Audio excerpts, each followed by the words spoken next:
Chapter 1089. Looking at Yun Jian's questioning gaze. Lan Su was silent for a while before nodding. Yun Jian, I've been on Earth for so long. It's time to go back.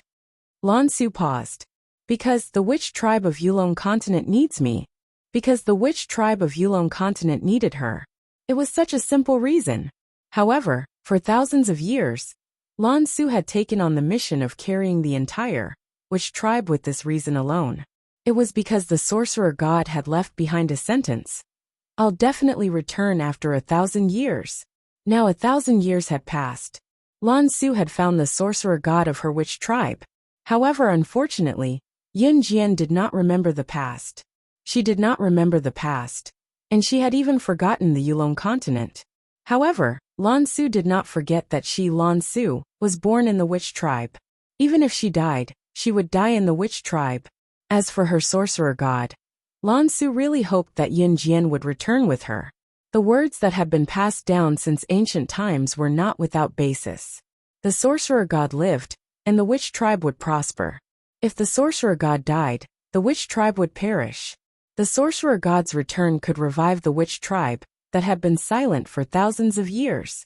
They could take back the throne that belonged to them as the #1 family in the Yulong continent. This was the source of motivation that Lan Su and all of the witch tribe's people looked forward to. However, Yun Jian was unwilling. Of course, this was the sorcerer god's own choice.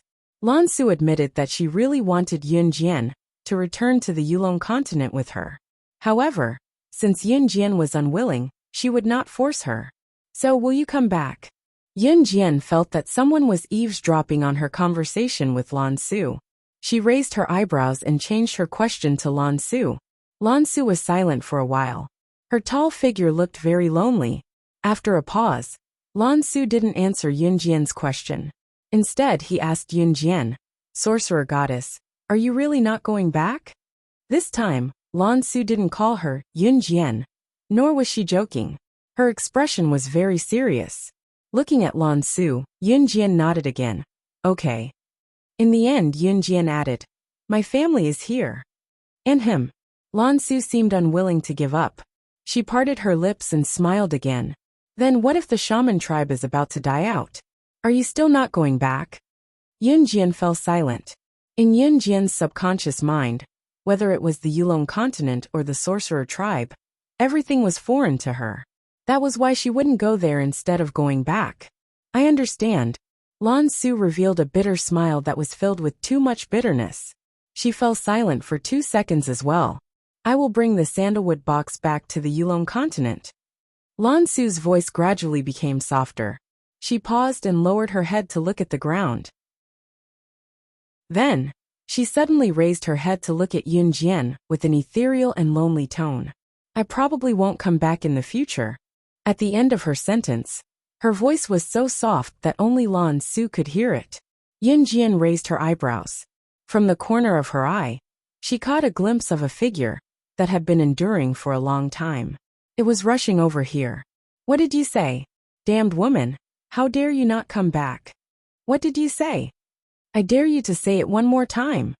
Just as Lan Su finished her last sentence and gently lowered her head to Yun Jian, a slender figure suddenly rushed out from the dark. There was a hint of dominance in this figure's vigor. The voice that came out of his mouth carried with it a hint of anger. Lan Su's eyelids twitched. She had just raised her eyes when she saw Yun Jian's innocent face, who looked like she was watching a show. When she turned her head again, she saw Adam's handsome face that looked like he was about to skin her alive. Chapter 1090. Yun Jian. Yun Jian, hurry up and save me, has he gone mad? Lan Su was shocked by Adam's rage. She thought that Adam had gone mad and hurriedly asked Yun Jian for help. But when she turned around, she saw Yun Jian standing at the same spot and blinking innocently at her again. Then, Yun Jian actually turned around and walked towards the back door of Clear Rhythm Hotel, returning to the wedding ceremony venue in a flash. When she was about to walk through the door, Yun Jian's back was facing her. She stretched out a slender jade hand under the night light and waved at Lan Su with her back facing her. Yun Jian's action had the feeling of telling Lan Su to take care of herself. Lan Su couldn't help but swallow her saliva. Then she was dragged to a corner by Adam. Lan Su didn't see that when Yun Jian walked into Clear Rhythm Hotel. She even symbolically curved her red lips. Ever since Adam was injured and Lan Su took care of him, Yun Jian could tell that this guy was interested in Lan Su. Actually, Adam's injury had healed long ago. That little injury on his leg back then, could it really make Adam, one of the 4 leaders of an Hun group, injured for so long? What a joke. It was just that Adam had always pretended that his injury was serious and needed someone to support him to walk. This was something that everyone had noticed. Only a silly child like Lan Su didn't know. She really thought that Adam had just recovered recently and had always felt guilty that Adam was seriously injured because of her. Just as Yun Jian stepped into Tranquil Rhythm Hotel, she was greeted by 2 tall silhouettes. Emo's son was frowning as he walked towards Yun Jian. He looked at Yun Jian and paused before asking, "Young mistress, did you see Adam just now?" Yun Jian raised her eyebrows. She didn't blush at all when she lied. "No, you're looking for him? How can there be anything? Haha. Emo's son is just a little worried about that brat Adam. To be honest, that brat Adam has never let us be at ease." Holding a glass of wine, Shuang bumped into Emo's son with a smile. After that, he put his arm around Emo's son's shoulder. Yun Jian narrowed her eyes. Just as she was about to say something, a familiar and pleasant male voice came from behind her. "Are you too bored out of your minds? You're not going to help, huh?" Siyi's magnetic and pleasant male voice came from behind her. When she came back to her senses, Yun Jian felt that she had been pulled into a broad body with a familiar warmth. Siyi bluntly said to Emo's son and Shuang, now that the wedding ceremony was over, all the big shots were planning to leave by car. Qin Yiru and Gu Yunjian's fellow villagers were also planning to leave with wedding candies. There were still some things that needed to be cleaned up, so Siyi asked Emo's son and Shuang to help. After listening to Siyi's words, Emo's son and Shuang left in a flash. Siyi hugged Yun Jian from behind and rested his chin on her shoulder. "What naughty things did you do this time?" Siyi's sword-like eyebrows flashed. He smiled and said, "Matchmaking." Yun Jian only smiled slightly. Then, she nimbly broke free from Siyi's embrace and took 2 steps forward. Siyi raised his handsome eyebrows and followed her. On the other side, Lan Su was dragged by Adam to a dark corner. "Are you crazy?" Lan Su was mercilessly thrown to the corner by Adam. She was hit hard by the wall and shouted at Adam when she came back to her senses. "Yes, I am crazy." Adam pressed Lan Su against the wall in a rather violent manner. He reached out his right hand and punched the wall. The mud wall was smashed into powder by Adam's punch. "Tell me, why are you leaving?" Adam's eyes were red. Lan Su was silent for 2 seconds. She didn't dare to look directly into Adam's eyes. After a pause, she looked directly at Adam. "What does it have to do with you whether I leave or not?" Chapter 1091. Adam felt like he was crazy. He must be crazy right now. When he heard that this damn woman was leaving, Adam felt like his whole world was about to collapse. This kind of feeling was really like one of the things that one loved was about to leave one's side. More importantly, what did this damn woman say? She probably won't come back. Won't come back. Dream on. She wanted to leave? She didn't even ask for his permission. Adam bit Lan Su's lips hard. Lan Su's height was very tall, but in front of Adam, she still appeared very small. Moreover, Adam bent down and kissed her directly. Lan Su didn't even have time to react. By the time Lan Su reacted, Adam was already holding her head and fiercely biting her lips. The 4 leaders of the Hun organization were all virgins. Don't laugh when you see this, because not only were they virgins, they still had their first kiss. Probably influenced by Siyi's hatred of women, the 4 leaders of the Hun organization didn't have a single woman by their side. Even when Shuang represented the kosher mercenaries to meet other organizations in places like nightclubs, Shuang always kept a distance from women. Therefore, when Adam bit Lan Su's lips, it was extremely awkward. This kiss was like biting each other. When Lan Su was kissed hard by Adam, she almost pushed Adam away at the same time. However, she couldn't push him away no matter how hard she tried. Therefore, she bared her teeth and bit Adam's lips hard, trying to push him away. Tears welled up in her eyes. Whether it was in Yulong mainland or on Earth, Lan Su had always maintained her cold and aloof image. Lan Su didn't purposely maintain this image. It was just her nature. The witches had their own rules. Witches weren't allowed to have too much contact with men. Therefore, Lan Su always kept a distance of a few meters from men. When Adam was injured, it was all her fault. Therefore, Lan Su had planned to support Adam the entire time. This was already the limit. As for today's kiss, it was already against the rules of the witches. As a woman of the witch tribe, she was not allowed to have any symbolic contact with men other than her husband. He couldn't even hold her hand. Adam's kiss scared Lan Su to death. Lan Su did not dare to use the techniques of the Yulong continent on Earth, so she was naturally no match for Adam. The last time he used Yulong land's technique, Lan Su had been unable to make any progress in his cultivation for 100 years. If there was another 100 years, it would be even harder for her to accept than killing Lan Su. Only when one's life was in danger could they use Yulong land's moves. Otherwise on Earth, Lan Su would never do it even if he had to die. Adam kissed Lan Su for 10 minutes. Lan Su also used her pair of weak and frail hands to slap Adam for a full 10 minutes. She even bit him with all her might. By the time he let go, Adam's lips were already stained with Lan Su's blood. After Adam let go of Lan Su, he saw that her cheeks were full of tears. The witches had their own rules. Lan Su had always abided by them. But today, damned woman, how dare you cry in front of me? Adam saw Lan Su's red eyes and became even angrier. The witches have their own rules. Witches are not allowed to have any physical contact with men. Otherwise, there are only two choices. Lan Su didn't look at Adam, and didn't say anything else.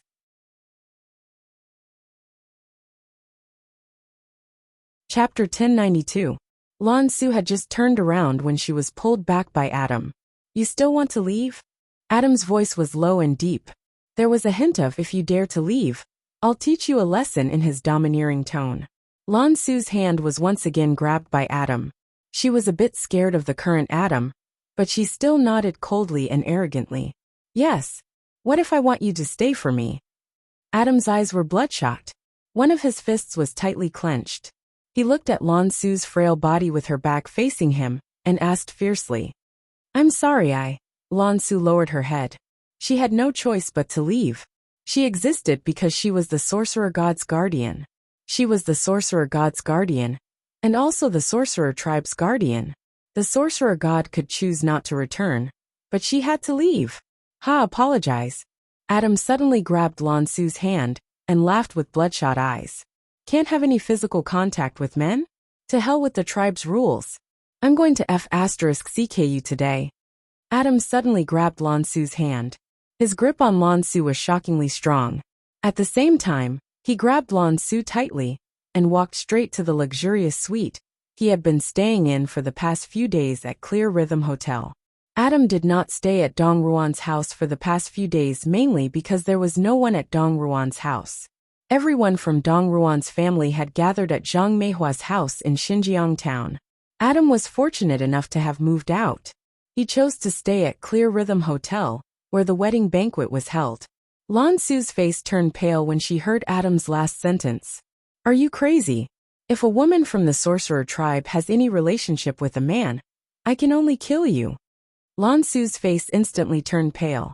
She did not even know why Adam would say something like that to her, and do something so outrageous.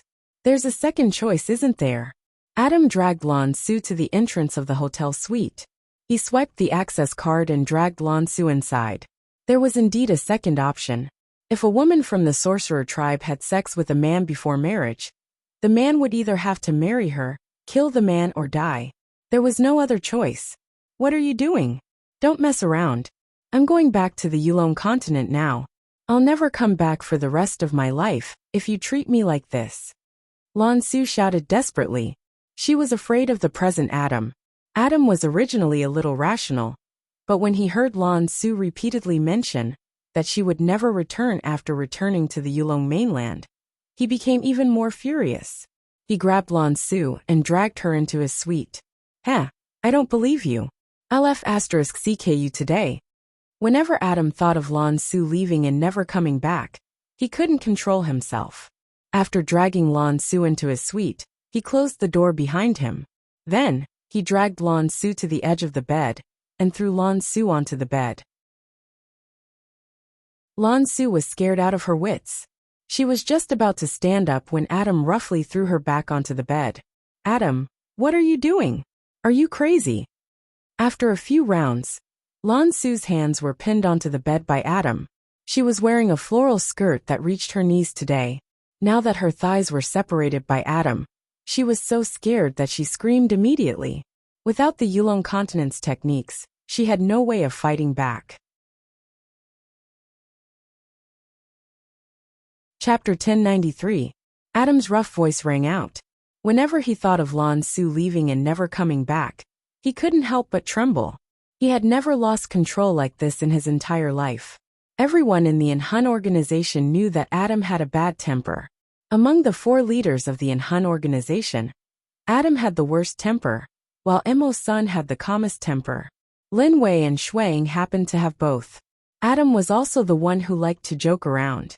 Lan Su had supported Adam for so long because of his injury, but this was the first time she saw Adam so angry. She was scared silly. You can't do this. You need to calm down. Calm down. Lan Su stretched out her hands to stop Adam from tearing her clothes apart. She tried her best to close her slender legs. But at this moment, Adam didn't listen at all. He had already completely lost control. Calm down. I'm very calm now. As Adam spoke, he rudely tore apart Lan Su's thin floral dress.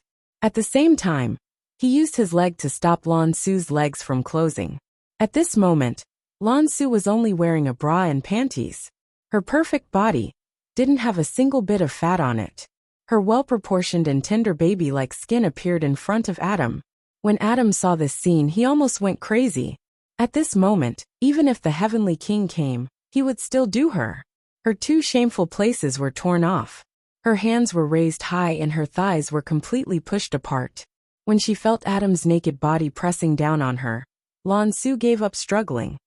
What happened in the hotel suite didn't affect the few people who were still cleaning up the mess of the wedding ceremony. Other than Adam, the 4 leaders of the Inhun organization were helping to clean up the mess of the wedding ceremony. Where do you think Adam went? Why hasn't he come back to help after so long?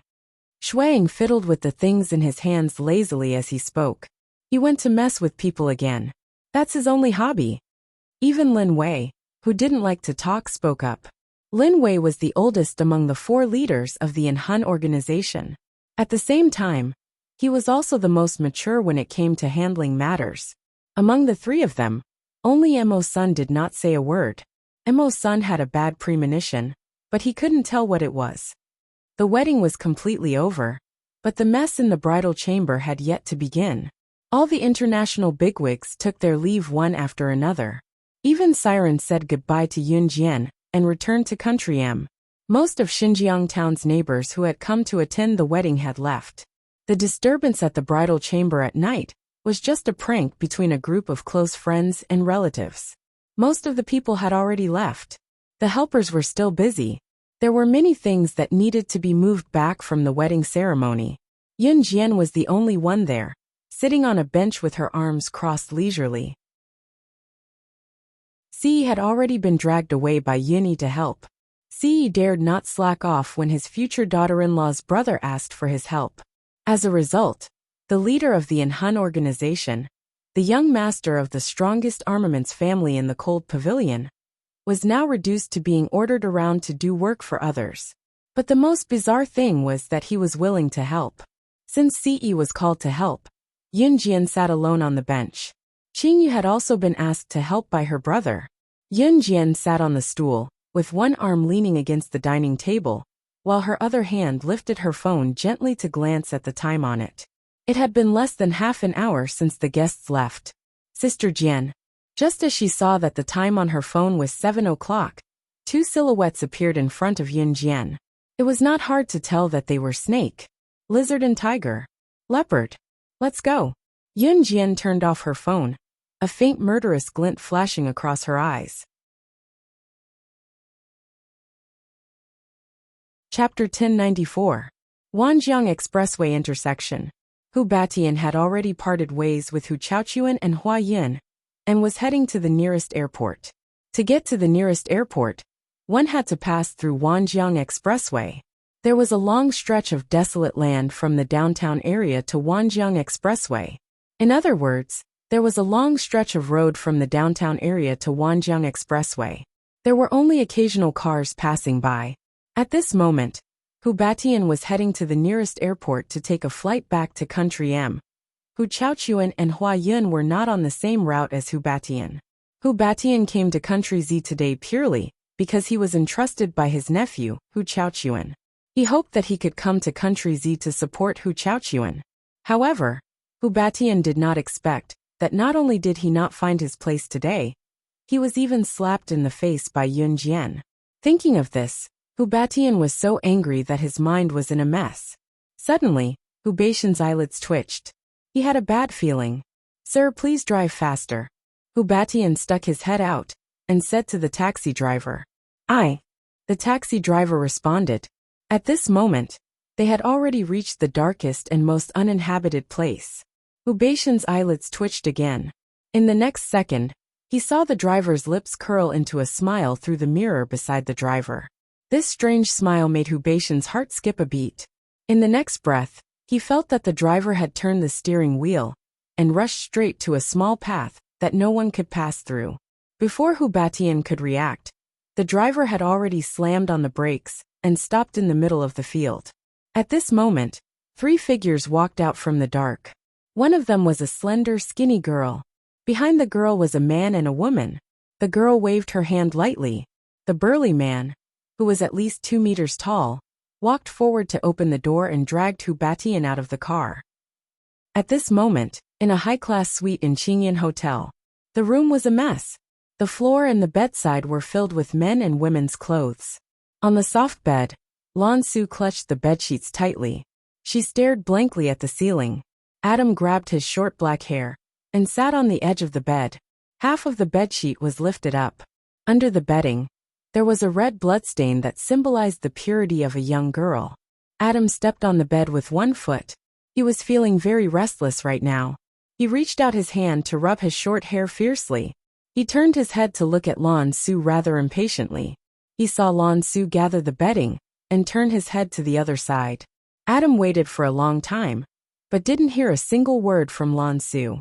His mood became even more restless. He immediately turned his head to look at Lan Su. His tone was still as rude as ever. "Hey woman," he shouted, but Lan Su ignored him. The wizard race had their own rules. Lan Su had a chastity sand on her since she was young, which was different from the people living on Earth in the modern era. This chastity sand symbolized a woman's purity. She thought that there was nothing more despairing than not being able to find the sorcerer god. But now, since Adam had done such a thing to her, the chastity sand on her wrist had naturally disappeared. Lan Su couldn't describe how she felt. But the strange thing was, after Adam did such a terrible thing to her, she wasn't angry at all. She didn't even have the thought of killing him. But if the wizard race knew that she had sex with a man... Chapter 1095. Adam felt Lan Su's deep resistance, and his stubborn temper flared up again. Just as he was about to push Lan Su down again, he met Lan Su's teary eyes. Adam was stunned. "Fuck, where did I hurt you?" Adam hurriedly got up from Lan Su, and then sat to the side. He looked back and forth a few times, but didn't find any wounds on Lan Su's body. His worried look for Lan Su was 10,000 times more exaggerated than when he was heavily injured. Lan Su glanced at Adam, and then turned around to ignore Adam. Seeing this, Adam fiercely slapped his head. He looked at Lan Su, and the words of apology that were on the tip of his tongue couldn't come out. After waiting for a long time, Lan Su finally spoke. "Why did you do this to me? You like this? How do you want me to live in the future?" Adam scratched his head and remained silent for a long while. In the end, he muttered a muffled sentence. "I was impulsive." Adam, had never lost control like this before. Damn it! Just as Adam said this, he saw Lan Su, who was lying down with her back to him, slowly reach out her right wrist, that should have been marked with the chastity mark. If my clansmen knew about this, they would kill you. Lan Su closed her eyes, and her beautiful eyes flickered up and down. Kill me? Adam raised his eyebrows and asked. Lan Su nodded her head with her back to Adam and said, "MHM. So let's treat today's matter as if it never happened. Forget about today's matter. I won't marry anyone in this life anyways." Lan Su's soft moans entered Adam's ears, and he immediately remembered how alluring Lan Su's sweet moans were during the intense moments just now.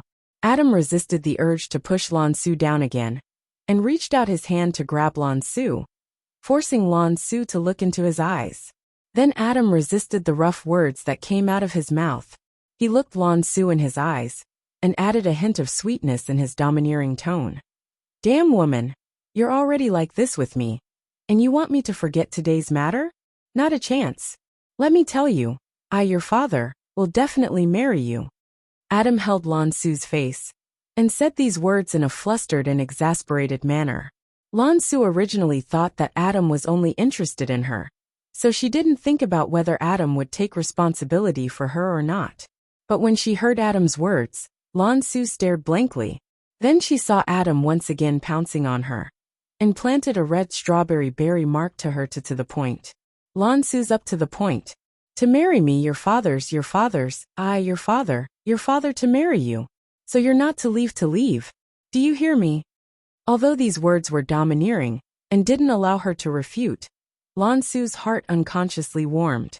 She actually couldn't help but reach out her hand to respond to Adam, a moment of lingering. At the same time, on a small field road that was quite a distance away from the Wanjiang Expressway, Tiger, Leopard dragged Hu Batian out of the taxi driver's car.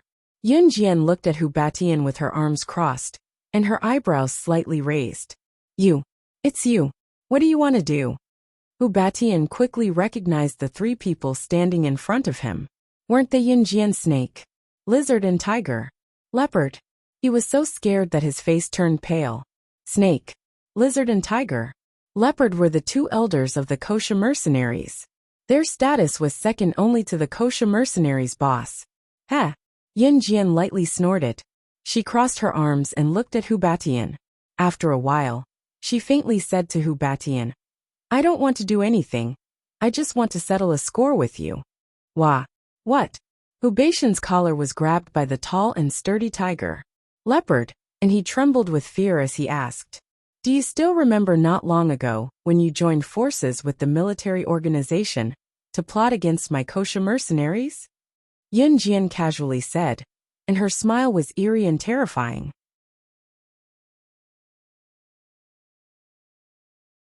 Chapter 1096. Listening to Yun Jian calling herself Kosha mercenaries, Hu Batian's legs turned to jelly from the shock. When Snake, Lizard, Tiger, Leopard, Diani, Gui Yen and Gui Lian, all the famous figures of Kosha mercenaries, addressed Yun Jian as Sister Jian during the wedding ceremony, Hu Batian had already been suspicious. In spite of it, he had always thought that Yun Jian was so young. How could she be the one from the Kosha mercenaries? Hence, he did not have any doubts. It was only when Yun Jian said what she said just now that Hu Batian snapped back to reality. She had actually referred to herself as Gusha mercenaries, and had pointed out her recent actions so accurately. Hu Batian felt like he was struck by lightning. He slumped to the floor, but Tiger, Leopard held him back from sitting completely. He then looked at Yun Jian with a shaky gaze, and uttered what he said just now. Yun Jian did not admit to Hu Batian's words directly. She merely smiled faintly before her smile faded. The girl's slender figure stood in front of Hu Batian. If he had not heard what Yun Jian said just now, or seen what Yun Jian did now, Hu Batian would probably have thought that she was an innocent and harmless girl. Yun Jian ignored Hu Batian, raising a brow with a smile. She kept quiet for a while before she spoke. "I wasn't looking for you, but you came to me yourself. Hu Batian, what do you think are your chances of leaving this place alive today?" As Yun Jian smirked, a butterfly knife was already hooked in her hand. It spun nimbly and swiftly between her fingers. Seeing Yunjian's action and hearing her words, Hu Batian could not help gulping. You. What do you want? Hu Batian asked in a trembling voice. Hu Batian paused. He was afraid that Yunjian would really kill him, so he continued. I can give you anything, as long as you don't kill me. After hearing Yunjian's name, they started to beg for mercy before they even started to attack. Yunjian just smiled coldly. After you die, your things will naturally belong to me. Yunjian crossed her arms. She did not look directly at Hu Batian. Instead, she looked into the distance. Now I only want to know your relationship with the former Inferno Ring. Yunjian raised her eyebrows and said. Upon hearing that Yunjian knew that he was related to the destroyed Inferno Ring, Hu Batian's heart trembled violently. He averted his eyes as if he was dodging something, and his cunning eyes shifted slightly. What are you talking about? I've only worked with the mercenaries once. I don't know about the former Inferno Ring you're talking about. Hu Batian refused to admit it. Considering his own safety, Hu Batian added. But it's fine if you want to know. I'll only tell you. Tell the others to leave. As soon as Hu Batian finished speaking, Yunjian agreed. Okay. As soon as Yunjian agreed, snake, lizard, tiger, leopard, and the driver walked away. Hu Batian then put his hands behind his back and said, Since you know that I'm related to the former Inferno Ring, I don't mind telling you. The mysterious person who controlled the former Inferno Ring and tried to destroy the Kosha mercenaries came from the Yulong mainland. As soon as Hu Batian finished speaking, he saw that Yunjian was listening intently, so he suddenly withdrew his hands from behind his back. With this retraction, 2 sharp blades appeared in his hands.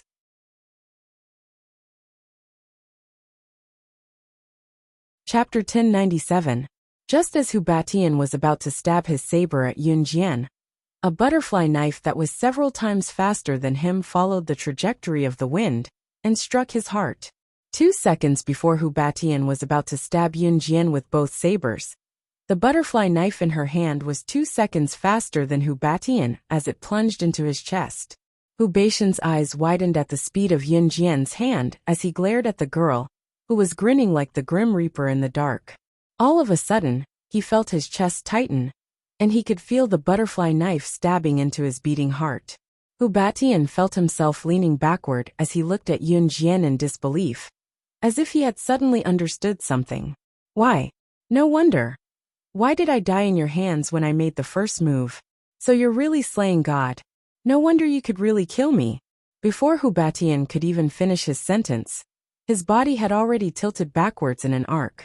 Finally, a second before his consciousness faded completely, Hu Batian heard the last thing he heard in his life as a human.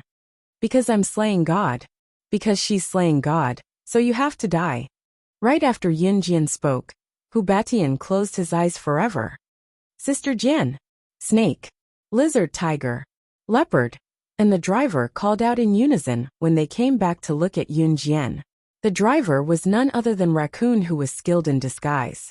After Raccoon put on makeup for Qin Yiru and Gujunjian, he killed Hu Batian's driver and disguised himself as a man before taking Hu Batian to the highway. That was how the flawless plan came to be. Amen. Yunjian looked at the trio and nodded softly before adding, Take care of the body.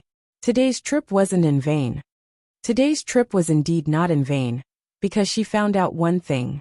Hu Batian had told her a secret before he died.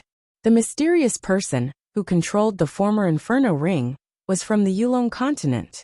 Although Hu Batian eventually planned to use this secret to try to kill her, Yunjian was able to recognize it. The mysterious person who controlled the former Inferno Ring was indeed from the Yulong continent. Now that he knew about this matter, it wasn't hard to let it go. In his previous life, the kidnapping of his younger brother and his subsequent murder were all controlled by the Inferno Ring. The Inferno Ring had already been destroyed by Yunjian and Ce. Later, he found out that there was someone else controlling the Inferno Ring. Later, a series of things happened to Yunjian, including various assassination attempts. It could be deduced that all of this had something to do with that mysterious man. Ever since Yunjian was assassinated, Yun Jian and Ce had never given up on investigating this matter. Especially Ce. Everything Yun Jian knew today was told to her by Ce. Today, she finally knew that the mysterious man was from the Yulong continent. By the time Yun Jian returned to Clear Rhythm Hotel, it was already 7:30 p.m. Most of the things here were already packed, and Qin Yiru had already been sent back to Gu Yunjian's house. Many of Gu Yunjian's comrades had also gone to Gu Yunjian's house noisily. They rolled up their sleeves and said that they were going to wreak havoc in the new house. Yun Jian had just gotten out of the car when she saw Ce walking towards her. "Where did you go?" Ce walked over and grabbed her little hand, asking softly. "To kill someone." Yun Jian narrowed her eyes. She said it so softly that only the two of them could hear it.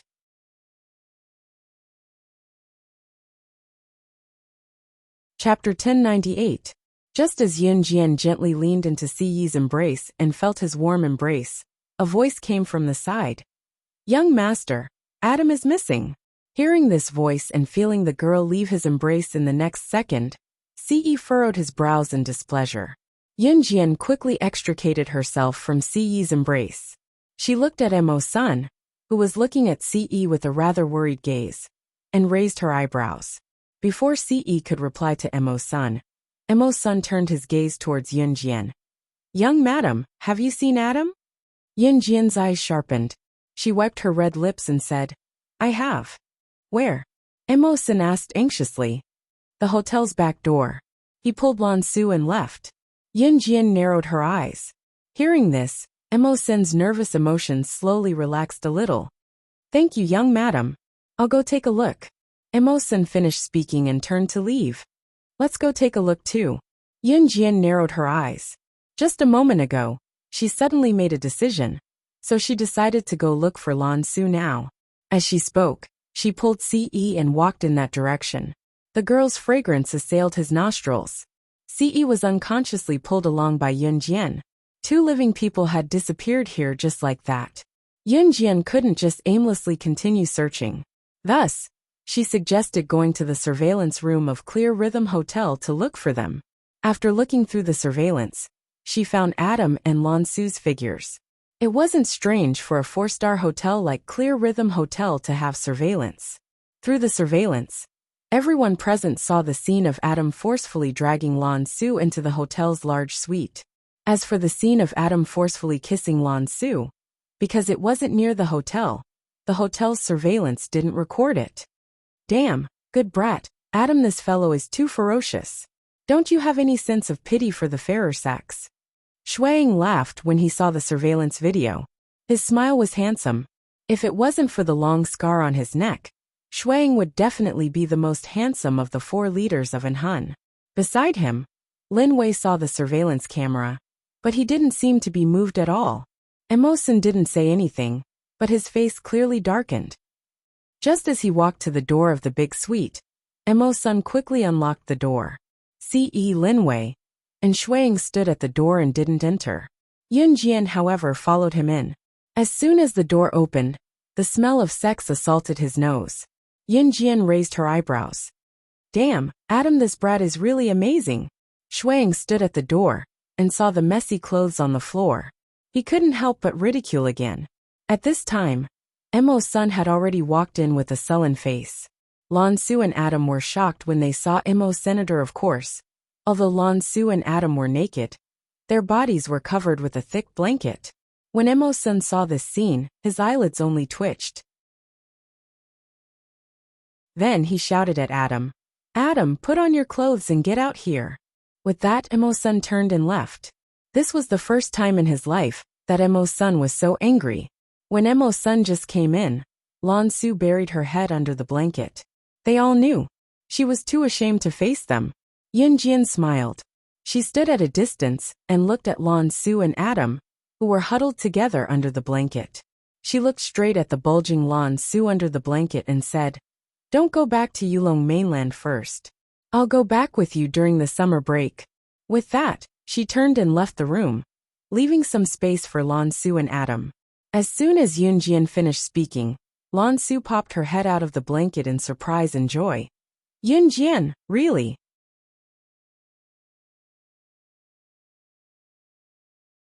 Chapter 1099. Damn it, woman, can't you open your eyes for me? You're not even wearing any F***king clothes. Adam didn't say the last sentence. He reached his hand into his hair impatiently. He was very impatient. But he suppressed his violent temper and growled at Lan Su. Lan Su was really too excited just now. Yunjian actually agreed to return to Yulong mainland. So Lan Su was really too excited. Sorry, I was too excited. Lan Su wasn't even listening to what Adam was saying to her right now. She was so excited that her entire body was trembling. She was so excited that she couldn't control herself. So she opened her mouth and replied to Adam carelessly. Adam was just yelled at by Emo-san, and he was in a mess right now. In the end, when he heard Lan Su's extremely perfunctory words, the corners of his mouth immediately twitched. Lan Su was excited. She had just slid her pure white jade feet to the ground and was about to pick up the embarrassing inner and outer clothes that were thrown messily on the ground. Her legs suddenly went soft, and a certain part of her body hurt. Her entire body almost went limp and fell to the ground. Adam caught her hand in time and flipped her entire body back onto the bed. Adam's figure flashed, and he propped himself up on Lan Su's upper body without an inch of clothing. He looked sharply at her naked body under the bedding. Ah, you. Don't look. Lan Su was shocked. She hurriedly reached out her hand to cover her chest, covering a certain part. What are you covering up for? Not only have I seen it, I've also touched it all over. Adam curled his lips wickedly and said these shameful words very seriously. You. Lan Su's face instantly flushed red. Her rosy cheeks were pink and tender. When Adam saw this scene, he almost couldn't help but do Lan Su again. But considering that Yunjian and the others had already walked out of the door and were walking towards the living room on the first floor, Adam still turned over and stood up. After Yunjian and Emo-san came out of the big suite, they followed the others to the living room on the first floor of the hotel. He left all the space for the two people in the room. Emo-sen's face was terrifyingly dark.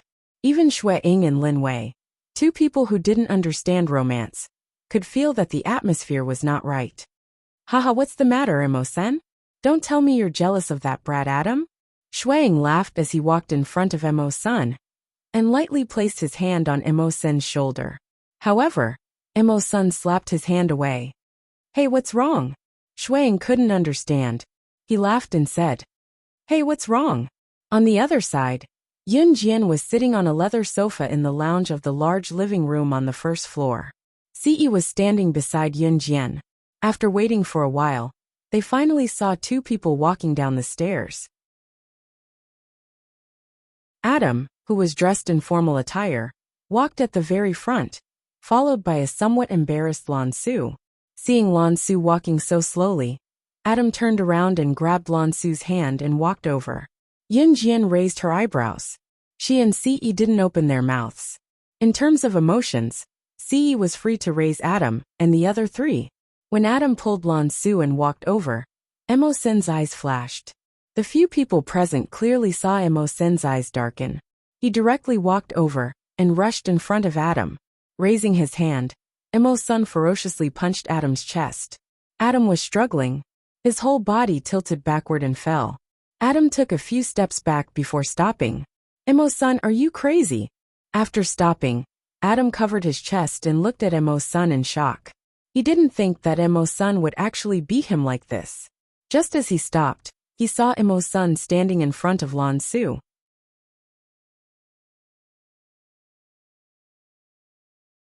Chapter 1100.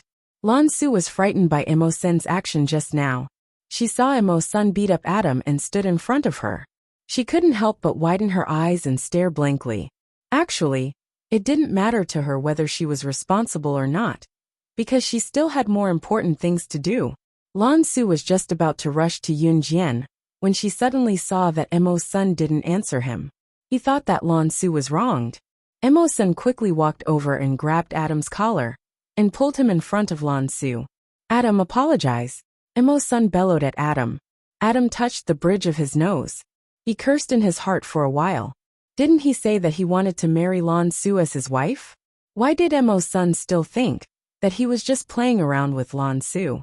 Seeing that Adam didn't speak, Emo-sung clenched his fist and hit Adam again. Before he even touched Adam's clothes, Lan-su's words came over. Don't hit. Today's matter was voluntary. Lan-su went against her conscience and said such a sentence. When Adam was beaten by Emo-sun, he obviously didn't fight back. She was really afraid that Emo-sun beat Adam too hard, and something happened to Adam. If something happened to Adam, what should she do? Lan-su frowned. She suddenly thought of this. Just when she thought of this, Lan-su immediately loosened her brows. Pay.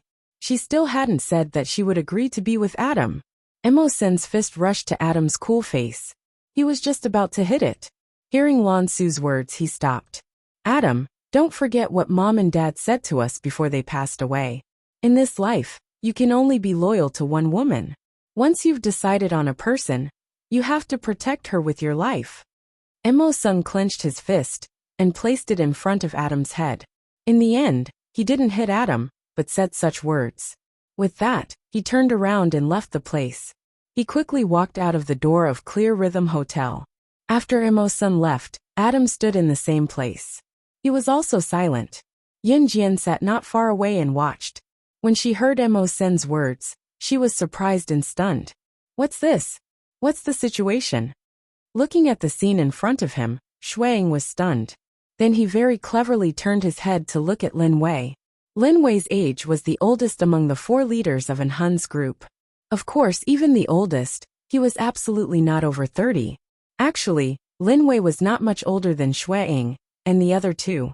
He was at most 2 or 3 years older. But the aura he displayed was quite mature. Among the 4 leaders of An Hun group, Lin Wei was the first to follow CE. And Adam. Last was Shuang. Therefore, Shuang didn't know much about Emo-sun and Adam's background. Just as Shuang turned his head to ask Lin Wei, before Lin Wei could reply, Adam took the initiative and said in a muffled voice, "He's my biological brother." So Emo-sun was usually very strict with Adam, and especially meddled in Adam's affairs. CE and Lin Wei obviously knew about this. Both of them didn't move an inch. Shuang was dumbfounded. Yunjian also stood up with furrowed eyebrows. Lan-su on the other side was also very surprised. Emo-sun was actually Adam's brother? But why did Emo-sun and Adam never address each other as brothers in front of others? Just as the few people present were thinking of this, Adam reached out and grabbed Lan-su, walking towards the door. Shuang and Lin Wei saw this, and because they were worried about Emo-sun, they also followed out. So only Yunjian and CE were left in the hall. Yunjian frowned slightly and looked at CE. But after 2 seconds of silence, she didn't say anything.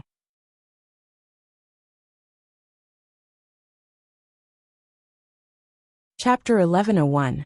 As CE's handsome face came closer and closer to hers, Yunjian subconsciously nodded. To be honest, Yunjian had never imagined that Emo-sun and Adam were biological brothers. Emo-sun and Adam didn't look alike, but if she thought about it carefully now that she knew the truth, even if Emo-sun and Adam didn't look alike at first glance, each of them had their own handsome features. But there were still some details that made them look alike. Now that she heard CE's words that sounded like a seduction, Yunjian nodded subconsciously. Yunjian nodded. Her tender cheeks looked very delicious. CE couldn't help but swallow. His handsome face was already close to Yunjian's cheek. His handsome lips were just a centimeter away from her right cheek. Give me a kiss and I'll tell you. CE looked at Yunjian's red lips that were moving up and down. His throat went dry, and he took advantage of the situation to say these shameless words. As soon as CE finished speaking, Yunjian's face turned red. But her facial expression didn't change as usual. After hearing CE's embarrassing words, Yunjian's expression changed slightly. Then she reached out and pushed CE's firm chest. Mom has already gone back to Uncle Ji's house. Let's hurry over too. Yunjian said as she tried to push CE away and stand up. Before she could stand up, CE grabbed her slender waist and leaned his handsome face closer to hers. Almost at the same time, CE moved closer to Yunjian's red lips and quickly stole a kiss. Then he quickly let go of her. Yunjian's cheeks flushed in no time. Let's go home. Ce reached out and grabbed Yunjian's lily-white hand. Before Yunjian could say anything, he pulled her towards the hotel's main entrance. Yunjian didn't see that when Ce pulled her soft and smooth hand towards the entrance of Clear Rhythm Hotel. His lips curved up slightly. His handsome lips brushed up and down, as if he was licking the taste of her lips that had just touched the surface of the water. 8:30 p.m. Usually at this time, Qin Yiru would be sleeping with Xiao Yunju and the other two. But today was not normal. Today was Qin Yiru and Gu Yunjian's wedding. In Gu Yunjian's villa, Qin Yiru's relatives had already returned to Xinjiang town. Those who stayed were Gu Yunjian's friends and family, especially Gu Yunjian's comrades. They were all vowing to snatch the brides who had returned to their bridal chamber. There was an unwritten rule when people of Longmen City got married. On the night after the wedding ceremony, when the bride returned to her bridal chamber, the groom's relatives and friends could rush into the bridal chamber to snatch the bride and bridesmaids. Those who snatched the bride or bridesmaids out of the bridal chamber and carried them downstairs would receive a huge gift from the groom. Of course, it was not just those who snatched the bride and bridesmaids out of the bridal chamber. When the adults snatched the bride and bridesmaids out, the children could rush into the bridal chamber. As long as they carried a dowry pillow out, they would be rewarded with gifts such as cigarettes and a big bag of wedding candies. This was an unwritten game during weddings in Longmen City. Of course, some wealthy families might not like it. It was considered a game as well. At most, it was to join in the fun and have fun. It was also commonly known as nuptials.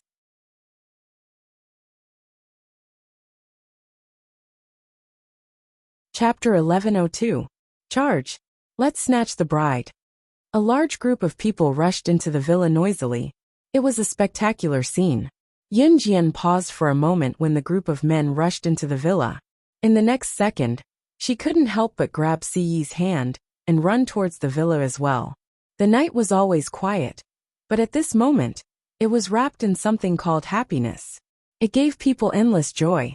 When Yunjian held Ce's hand and ran into the villa first, Gu Yunjian's comrades had already successfully snatched the bride downstairs. Gu Yunjian also participated. Of course, he wasn't trying to snatch the bride.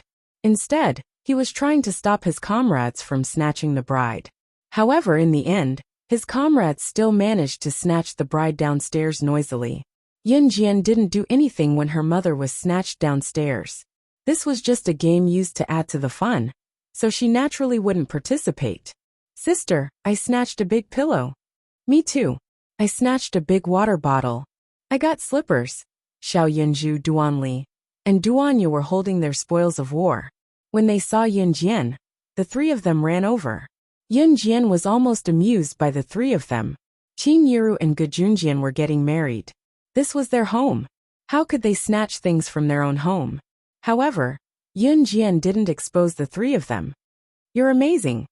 Ce reached out and patted Xiao Yunju, who was the closest to him. He praised Xiao Yunju very generously. Brother Ce is amazing too, Xiao Yunju said embarrassedly. Then Xiao Yunju walked over to Yunjian. He held Yunjian's hand and placed it in Ce's big palm. Big brother Ce praised me, so I gave my sister to big brother Ce. Xiao Yunju said. Without waiting for Yunjian to react and deal with him, he ran away with Duanli and Duanya. Yunjian pursed her lips. She did not notice that Ce had raised her eyebrows again. The bustling bridal chamber was also over. Those who had robbed the bridal chamber also took their trophies, such as wedding candies, cigarettes, pillowcases, and other things, and went home one after another. The night soon quieted down. Logically speaking, Yunjian should live in Gu Yunjian's house. After all, Qin Yiru was now married to Gu Yunjian, so naturally, she should live here with him. However, Ce pulled Yunjian along and drove the Lamborghini away from Gu Yunjian's house. Qin Yiru was very relieved that Yunjian was going out with Ce. At this moment, Yunjian was sitting in Ce's car. After the car drove out of Gu Yunjian's house, it quickly stopped in front of a villa that was very close to Gu Yunjian's house, but was even more luxurious than Gu Yunjian's house. Then, he pulled Yunjian into the huge villa. Do you like it? Ce pulled Yunjian into the villa. The interior looked brand new. It was not hard to tell that this villa had just been renovated. This is. Yunjian raised her eyebrows. We'll live here in the future. It'll only belong to the two of us. Ce opened the door of the villa and led Yunjian inside. Then Ce paused and said, "It'll only take 3 minutes to walk to Uncle Ji's house from here. You can go there at any time." So, he had long planned to buy the surrounding land, and had people build this villa a long time ago? Yunjian stared at Ce for a few seconds. At this moment, the surroundings were very quiet. The dim yellow light from the ceiling shone down and enveloped Yunjian, making her look exceptionally alluring. The door was tightly shut.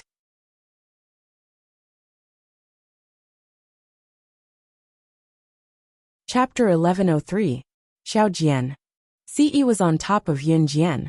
His manly voice drifted to Yunjian's side, making Yunjian's rosy cheeks flush even deeper. "Get up. I'm going to sleep." Yunjian blushed and pushed Ce's chest casually, but Ce pinned her down on the sofa with no intention of getting up. Ce had already bent down to put his head close to Yunjian's neck, brushing his lips softly across Yunjian's collarbone. Yunjian shuddered. He pressed down on her like this, and she could even feel a certain part of his desire pressing against her embarrassing place, gradually expanding. Xiaojian. While Yunjian was still in a daze, Ce had already reached her earlobe and kissed her delicately. "Don't do this, I still have school tomorrow." Just as Yunjian said that, Ce's large palms had already caressed a certain point of hers. Moreover, his large palms still passed through her clothes and grasped the delicate point of light without any obstruction. Just as Yunjian pressed down on Ce's hand that was moving about, she felt a chill below her. In the next second, Ce had already removed the pants that were covering her legs. His hands caressed her skin gently. His hands were icy cold, causing Yunjian to shudder every time they touched her. Yunjian had to admit that while she resisted Ce, she was also looking forward to it. It was as if she was anticipating something. In the end, Yunjian stopped resisting and allowed him to touch every inch of her skin. Other than the last step, Yunjian was sure that this was the most shameful thing she had ever done in both her past and present life. The next day, Yunjian went back to school as usual. In the morning, it was Ce who drove her to school. After May 21st, the next day was May 22nd. The midterms were set to be in the latter half of June, which meant that the exams would start on June 18th and end on the 20th. These few days, the students in school were crazily memorizing their books in an attempt to make the final push. There were only 3 days left until the midterms. Chen Sini asked Yunjian, Zhang Xiaofeng, Zhang Jian, and Ling Yichen to go to her house to study together. Chen Sini had missed a month's worth of homework due to her suicide attempt a while ago. This was fatal to the students who were about to take the midterms. Therefore, Yunjian and the others went to Chen Sini's house to tutor her.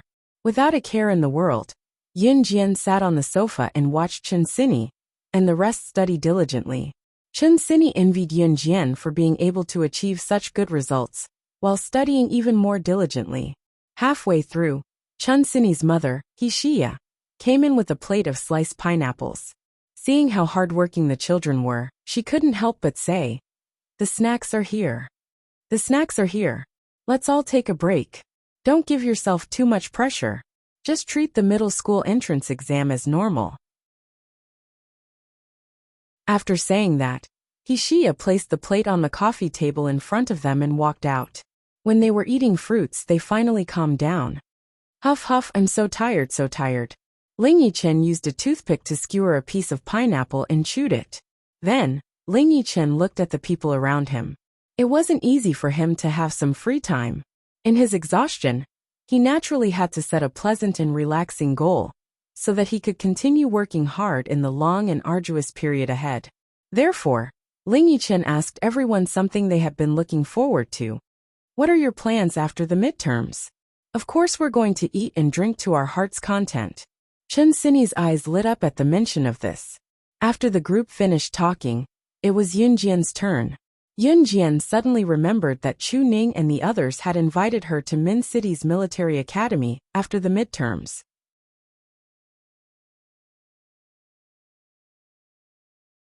Chapter 1104. Ling Yichen and the rest were well aware that Yun Jian would be going to Min City. After all, Yun Jian would be going to Min City's military academy after graduation. So it was necessary for her to understand the situation there first. Therefore, Ling Yichen and the rest looked like they understood the situation very well.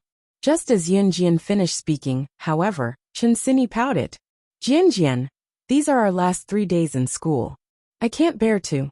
Chen Sini pouted at Yun Jian and said reluctantly. Oh, my Min City isn't far from Longmin City. I heard that in Min City's military academy, as long as you're capable, you're qualified to request for skipping classes. Yun Jian's so good.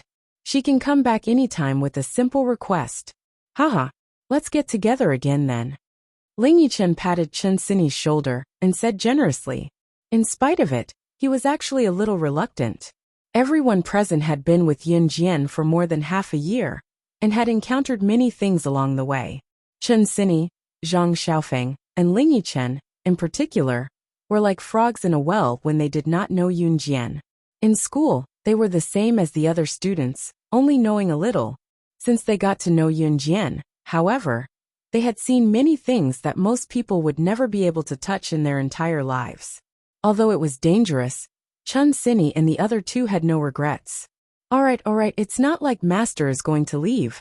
Hurry up and eat. We'll continue learning when we're done.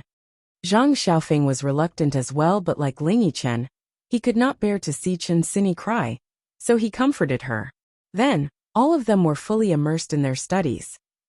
After leaving Chen Sini's house and parting ways with Ling Yichen and Zhang Jian, Yun Jian headed home. It was the weekend, and it was 6 o'clock in the evening. It was the end of spring, and the days were getting longer. Even when it was 7:30, the sun's rays could still be seen before it set.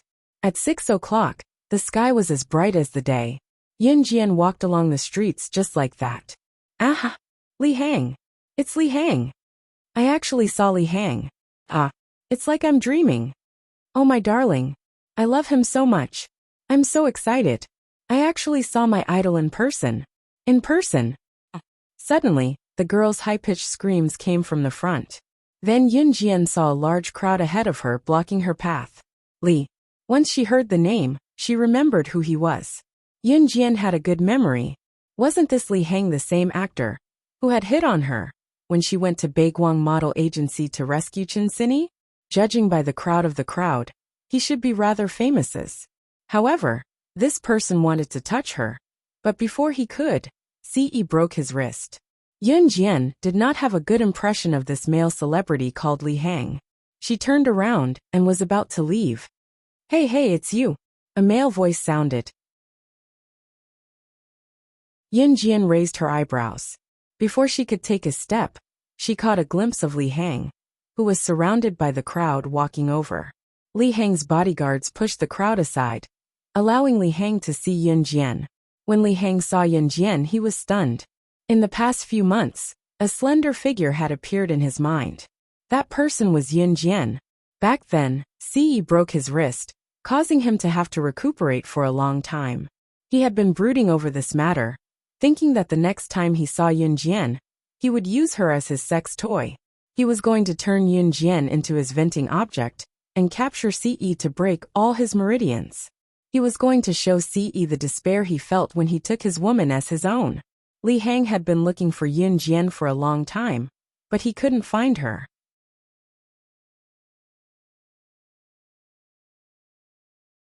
Chapter 1105.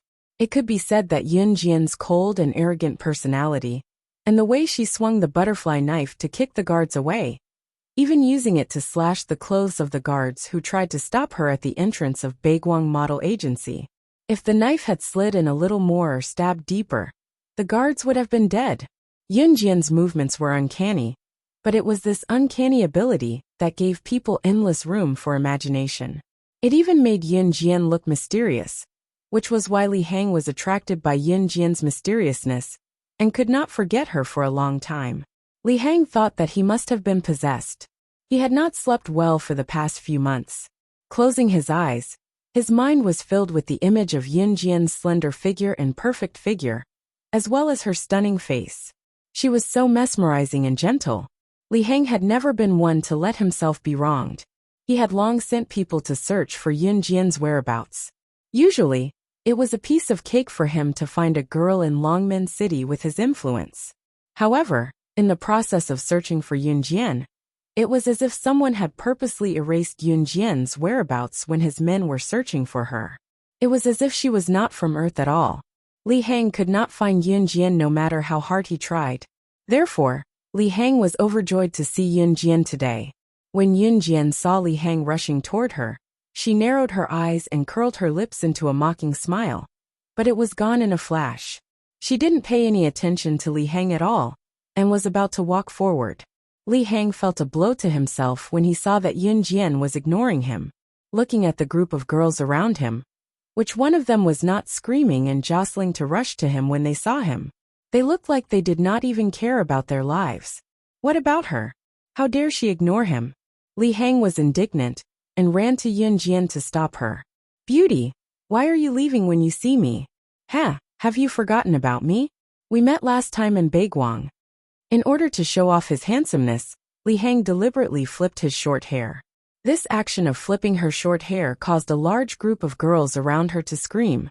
Li Heng became even more arrogant. Although the man who appeared last time was taller and more handsome than him, could he have as many female fans as him?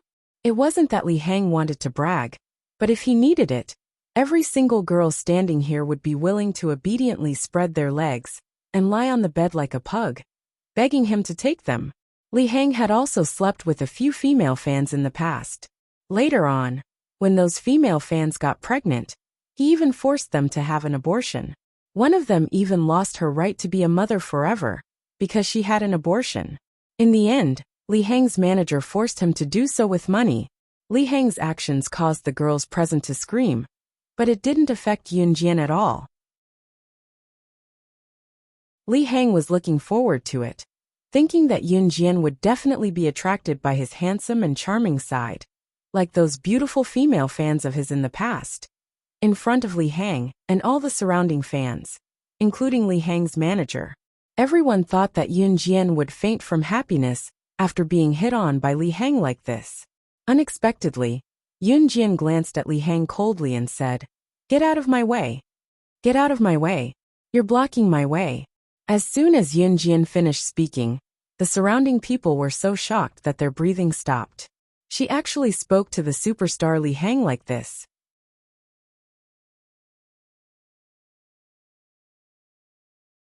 Chapter 1106. Yun Jian suddenly recalled the time when she had entered Baiguang Model Agency to save Chen Sini.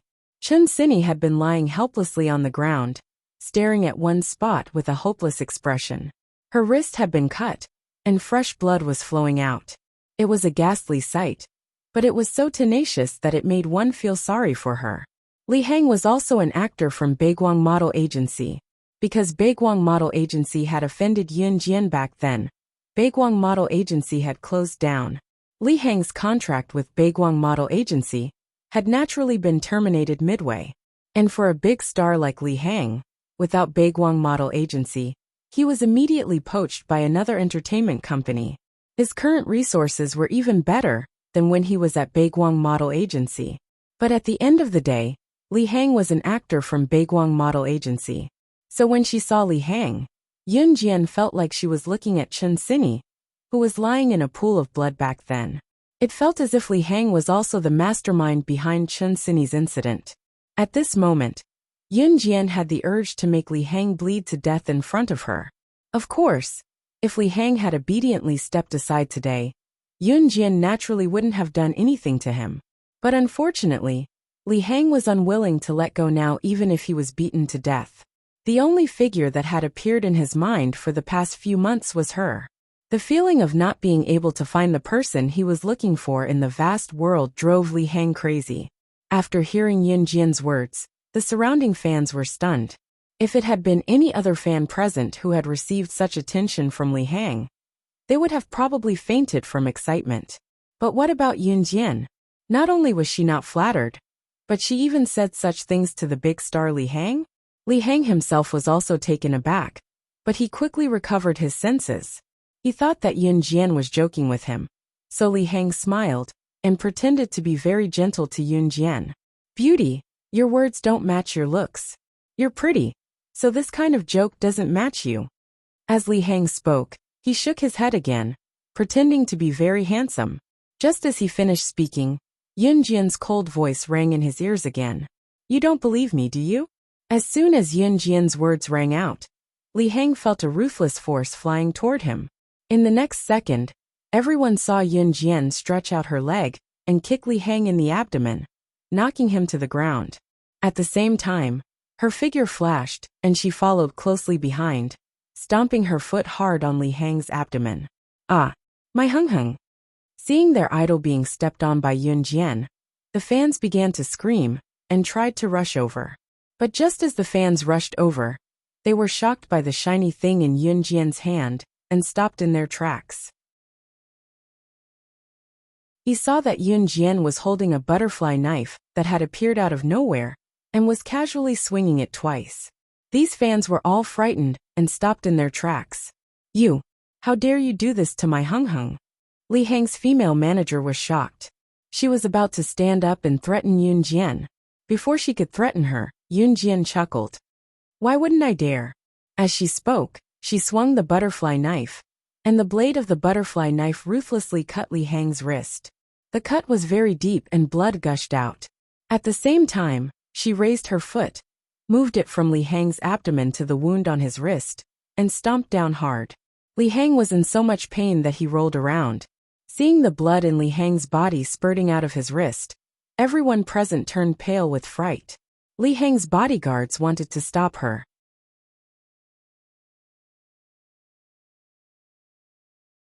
Chapter 1107. If Yunjian's words had been taken as a joke by everyone present at the beginning, then Yunjian's words had been taken as a joke by Li Hang. But Yunjian had acted out her words. From this point alone, everyone present no longer dared to doubt Yunjian. What a joke. Just now, they had thought that this girl looked sweet, and that her harsh words just now must have been a joke. But in the end, not only did she tell the superstar Li Hang to get lost, but Li Hang refused. She actually took out a knife from her pocket and cut Li Hang's wrist. That wasn't all. She even stepped on Li Hang's wrist. Oh my God, this could kill someone. Wasn't she afraid that someone would die? And the person being stepped on was the superstar Li Hang. Everyone present was scared silly. Even the bodyguards and his female manager, who were supposed to rush up to protect Li Hang, stood rooted to the ground in a daze.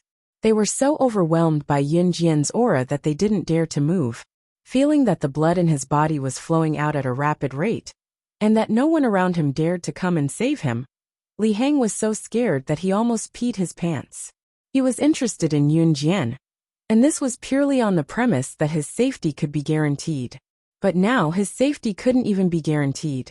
Li Hang was extremely regretful now. He didn't expect Yunjian to be so fierce. Last time, Ce had broken his wrist, which had scared Li Hang to the core. But this time, he originally thought that Yunjian would be easier to deal with, because she was a girl. But who would have thought that she was even more ruthless than Ce? This attack was meant to take his life. If the blood in his body ran out, even a god wouldn't be able to save him. I was wrong. Please let me go. Let me go.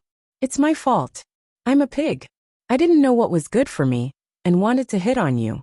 Feeling the blood in his body flowing out rapidly, Li Hang was scared. He couldn't care about anything else. He just wanted to live. So regardless of how many reporters and fans were still looking at him, Li Hang begged Yunjian for mercy in a cowardly tone. Seeing Li Hang beg Yunjian for mercy in such a cowardly tone, the surrounding fans, including the female agent and the bodyguards, were all stunned. Li Hang had a handsome face, and later became famous because he played a rather handsome role in a movie. He had always been sought after by fans. But now, where did the handsome man in the movie go? Everyone present suffered a heavy blow. Yunjian raised her eyebrows. She was not surprised at all. After hearing Li Hang's pleas for mercy, just as Li Hang was about to faint from excessive blood loss, Yunjian released her foot from Li Hang's wrist. He left behind a sentence that made Li Hang tremble with fear. The next time I see you, I won't be wiping your wrist but your throat. Yun Jian didn't hold back at all. So everyone present was dumbfounded as they watched Yun Jian leave. Yun Jian left quickly. Li Hang had not fainted yet. He was carefully helped up by his female agent. From now on, Li Hang's image in the hearts of his fans would definitely take a hit. Just as Li Hang was helped up and was about to be sent to the hospital, one of the onlookers suddenly recalled something. Looking at Yun Jian's disappearing back, he exclaimed in shock, "That's right. I remember now. She was the young lady who snatched the saber and killed the thugs when the mall was invaded by a few robbers half a year ago, causing a stir in Longmen City."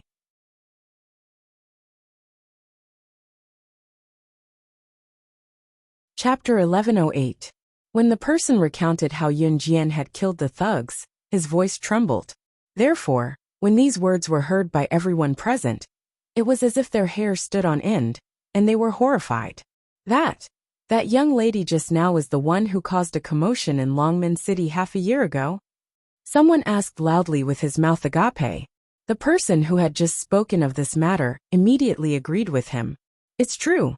I was at the scene when the thugs charged at us. You guys didn't see it, so you don't know.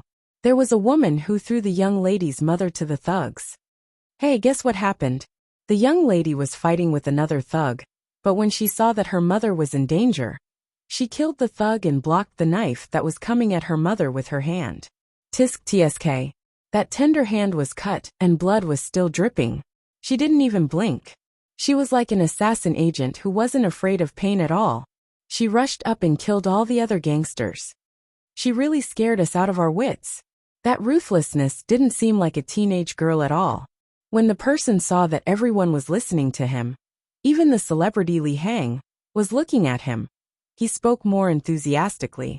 Everyone present was dumbfounded when they heard what the person said. No wonder Yun Jian said what she did just now. No wonder she dared to hurt Li Hang. Why would she be afraid of him when she could even kill someone? Li Hang felt a shudder run through him. The female manager beside him had already covered the wound on his wrist. The blood had stopped flowing.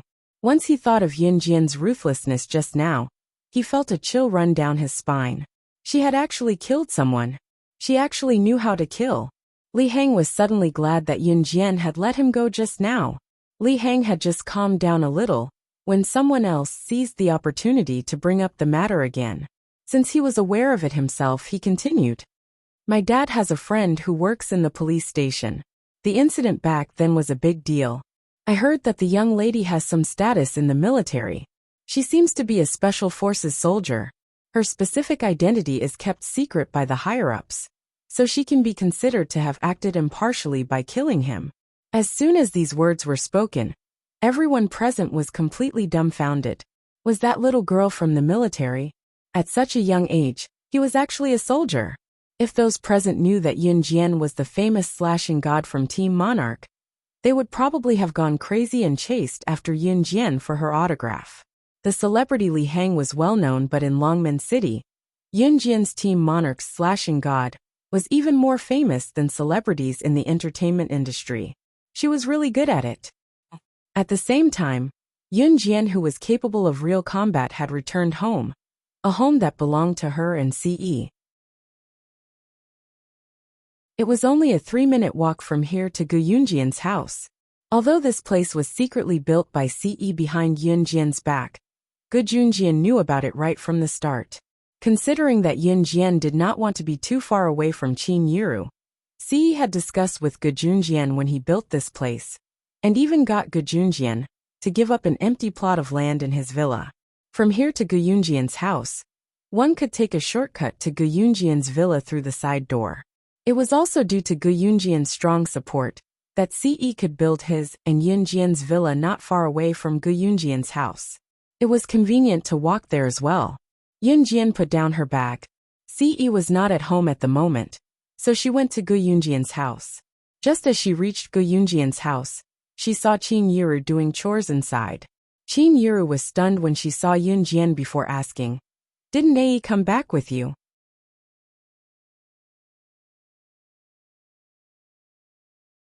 Chapter 1109. Yun Jian could not help twitching the corners of her lips at Qin Yiru's words. She was her biological daughter, right? Why was Qin Yiru nagging about CE instead of worrying about her when she stepped into the house? He's gone out, Yunjian said after a pause despite what she thought. I see. Qin Yiru did not stop mopping the floor. It had been a while since they got married. Guxian had gone back to school overseas after the wedding. Now that Qin Yiru was nourished by love, her complexion were much better than before. Xiaojian, dinner's ready. Let's wait for Ae to come home before we eat, Qin Yiru said as she came over after mopping the floor and wiping her wet hands. Okay. Yunjian nodded. Xiao Yunju and the others were playing upstairs, so Qin Yiru had nothing to do after mopping the floor. Hence she went to Yunjian. Hey Xiaojian, how's Ae getting along with you now? Qin Yiru asked as she held Yunjian's hand. It's pretty good, Yunjian answered after a pause. It was almost 3 days before the middle school exams, but Qin Yiru was not like other mothers who were worried about Yunjian's results. On the contrary, she did not mention anything about the results. Ae is someone worth trusting. You can hold on to him tightly.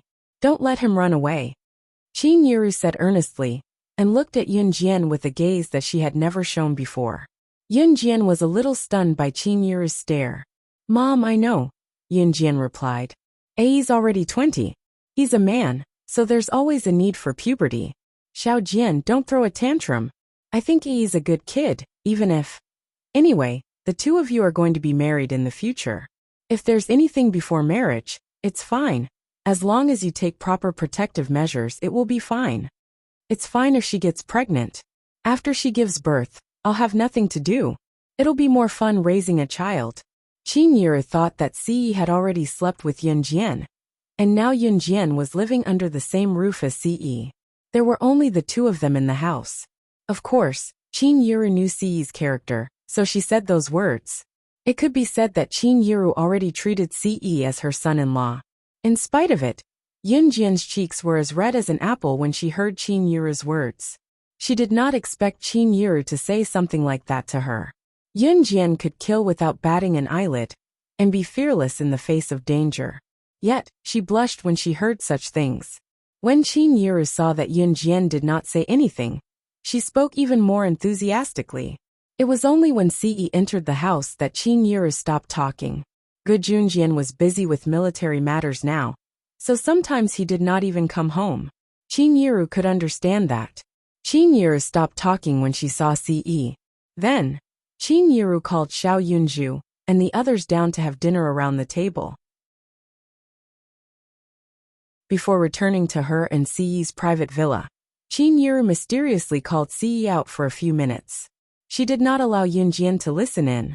When they returned to her and Ce's home, Yunjian turned to look at Ce and asked, "What did my mom say to you just now? Do you want to know?" Ce curled his handsome lips mysteriously and said. Yunjian nodded her head. Just as she nodded, Ce pulled her into his embrace. Then, he turned sideways and whispered something into Yunjian's ear. Yunjian's face instantly turned red when she heard this.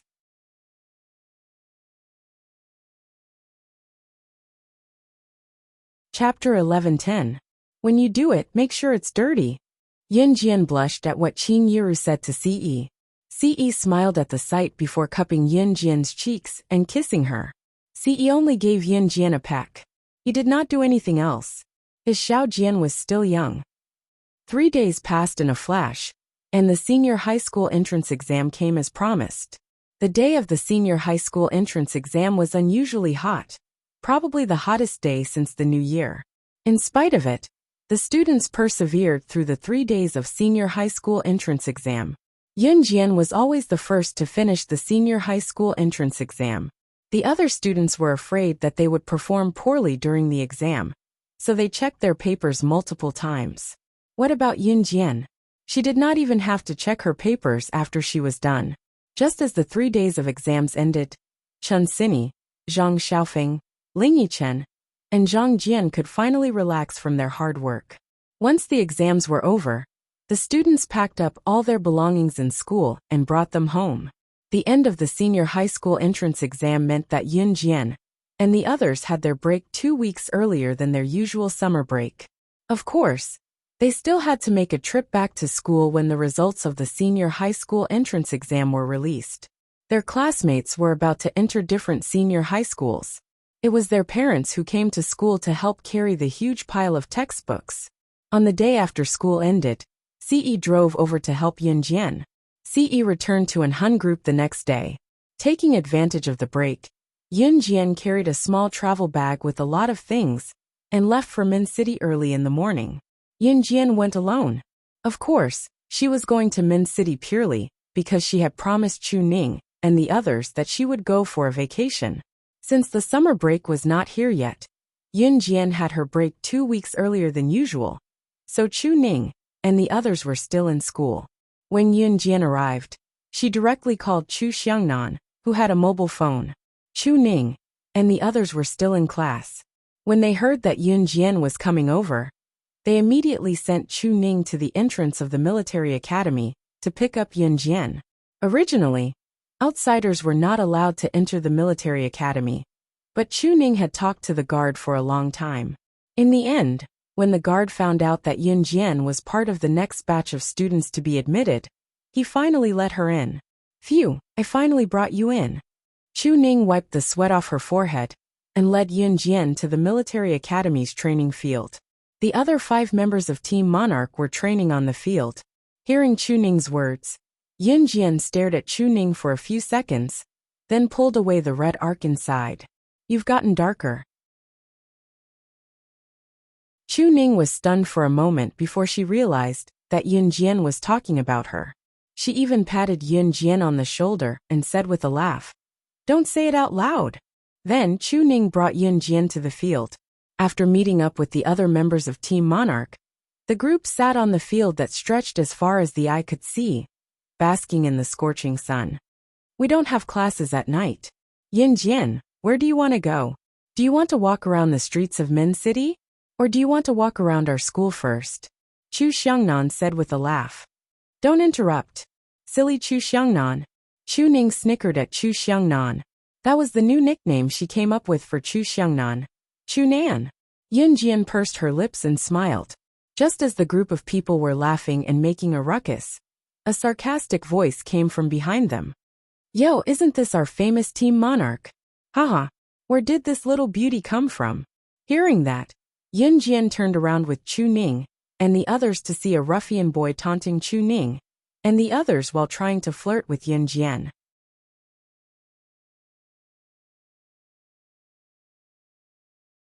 Chapter 11:11. This ruffian was the guy from the Invincible Gang whom Chu Ning and the others had mentioned to Yunjian when they returned to Xinjiang town. The guy was just an errand boy for the Invincible Gang named Peng Jingwei. Peng Jingwei and everyone in the Invincible Gang were proud to be a part of the gang.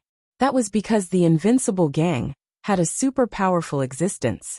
Chu Ning had mentioned this super powerful person to Yunjian before.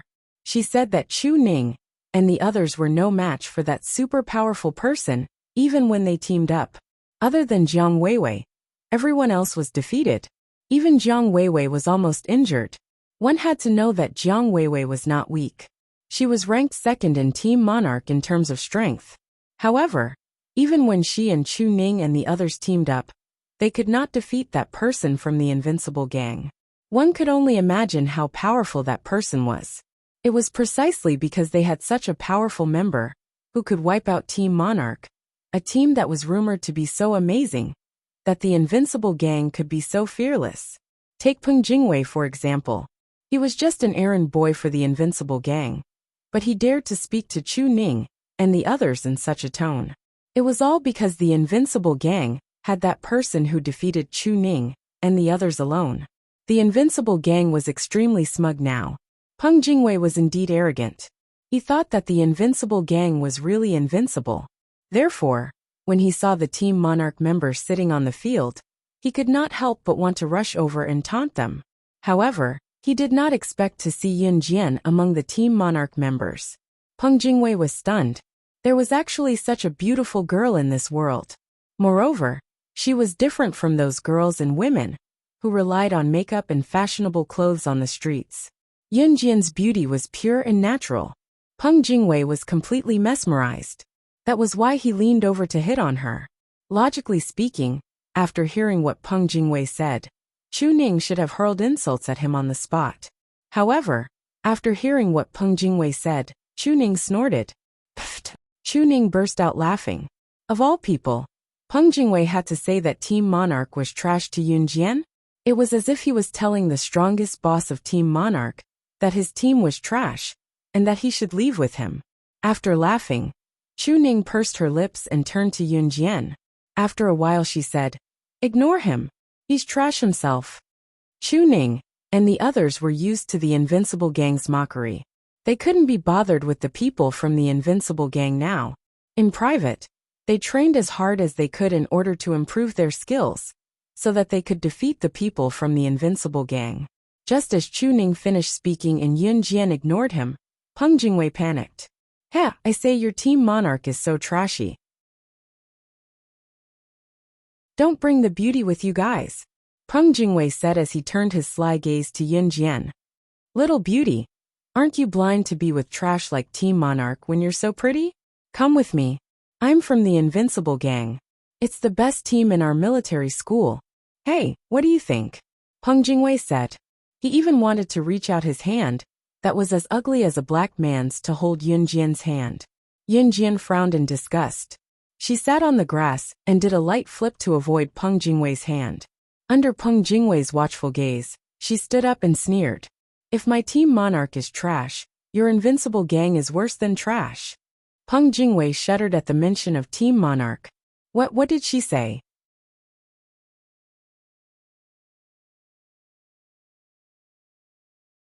Chapter 11-12. She's from Team Monarch? Peng Jingwei's eyes widened in shock. There were 7 members in Team Monarch and Chu Ning, and the other 5 were already enrolled in the military academy. Due to his frequent encounters with Chu Ning and the other 5, Peng Jingwei had completely overlooked the fact that Team Monarch had a powerful slashing god. In Peng Jingwei's subconscious mind, there were only 6 members in Team Monarch, and these 6 were the ones who had been beaten to a pulp by the Invincible Gang's leader. With Yun Jian's appearance today, Peng Jingwei had assumed that she was one of the Team Monarch's relatives who had come to Min City for a vacation after the midterms. That was why he had said what he had said earlier. Who would have thought that Yun Jian would say something like Team Monarch? If she was from Team Monarch, could she be the most powerful slashing god in Team Monarch? With her frail and weak body. Pfft! Did you hear that? Don't compare Team Monarch with your trashy Invincible Gang. Heh, Invincible Gang, what a country bumpkin name. Get the hell away from me as soon as possible. What's there to be smug about? Chu Ning patted her, but to get rid of the grass that stuck to her pants on the lawn. She stood up and walked to Yun Jian's side to wrap her arm around Yun Jian's shoulder, as she sneered at Peng Jingwei. One could lose in terms of strength, but not in terms of confidence. This sentence was verified by Chu Ning. Chu Ning's words were bold. Just as Chu Ning finished her sentence, Chu Xiangnan, who was sitting on the ground, stood up and walked to Peng Jingwei. Peng Jingwei was a grown man with a height of only 1.6 meters. Chu Xiangnan's height was enough to look down on him. Get lost, UF***er. What bullsh** T Invincible Gang. I think you should just change your name to Trash Gang. Chu Xiangnan continued Chu Ning's words and yelled at Peng Jingwei. As he yelled, Chu Xiangnan even clenched his fist at Peng Jingwei, his knuckles cracking. Seeing Chu Xiangnan gesturing at him like that, Peng Jingwei gulped in fright. The only reason he could be so smug was because he was a member of the Invincible Gang. Peng Jingwei himself was not that capable. Therefore, when Chu Xiangnan gestured at him, he was so scared that he took 3 steps back. Then, he pointed at Chu Xiangnan and the others and threatened them in an exaggerated tone. You wait. After saying that, Peng Jingwei was so scared that he turned and ran away. Haha, you're such a coward. Perhaps it was because Yun Jian and all 7 members of Team Monarch were present, but Chu Xiangnan felt much more confident. He laughed out loud when he saw Peng Jingwei running away. Chu Xiangnan even flashed his middle finger at the spot where Peng Jingwei had fallen. After that, he turned to look at Yun Jian. He patted his chest with a laugh and asked, "What do you think, Yun Jian? Was I particularly domineering just now?" When Chu Ning heard that, she also rushed to say, "He's not as good as me." Then, the two of them stared at Yunjian's glittering eyes, waiting for her comment. However, Yunjian's eyes flickered. She curled her lips slightly, then calmly said, "Very naughty." After hearing Yunjian's comment, Jiang Weiwei laughed out loud.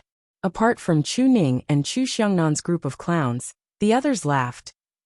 At the side of a small path near a small forest in the school, a group of youthful boys and girls were standing there. All of them sat obediently on the grass, talking to a girl who was standing high above. It felt like a group of gang members were having a gathering. Suddenly, a figure rushed over recklessly.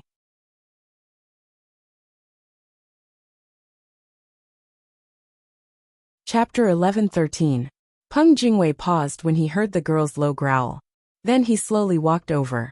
It was obvious that this girl held a high position in the Invincible Gang. "Miss Qi, I saw something incredible just now, so I wanted to come back quickly to report it to you. That's why I left so quickly," Peng Jingwei said. Just as he said this, the girl called Qi interrupted him. All right. Hurry up and say it. What incredible thing." This girl was called Gu Qi. She was the only daughter of the big boss of Min City's coal industry. She was a well-known figure in the military academy. This identity, coupled with her innate arrogance, made everyone present dare not speak up even if they were angry. They could only submit to her. At the same time, the reason why everyone present listened to this girl was purely because Gu Qi was not only the vice president of the Invincible Gang, but more importantly, she was also the younger sister of the Invincible Gang's president. Of course, Gu Qi was not the biological sister of the Invincible Gang's president, but the daughter of the Invincible Gang's president's family. To put it bluntly, she was the daughter of her father's business friend. As for the president of the Invincible Gang, he was also the strongest president of the Invincible Gang that Chu Ning said had defeated Chu Ning and 6 others single-handedly. His name was Duan Xinchen. Now the Invincible Gang still looked like a proper gang, like a cult. Everyone in the Invincible Gang sat on the lawn, listening to the Vice President Gu Qi's teachings. After being interrupted by Gu Qi, Peng Jingwei hurriedly told her what had happened. Initially, when he mentioned Yunjian, Peng Jingwei did not think that she was the killing god of Team Monarch.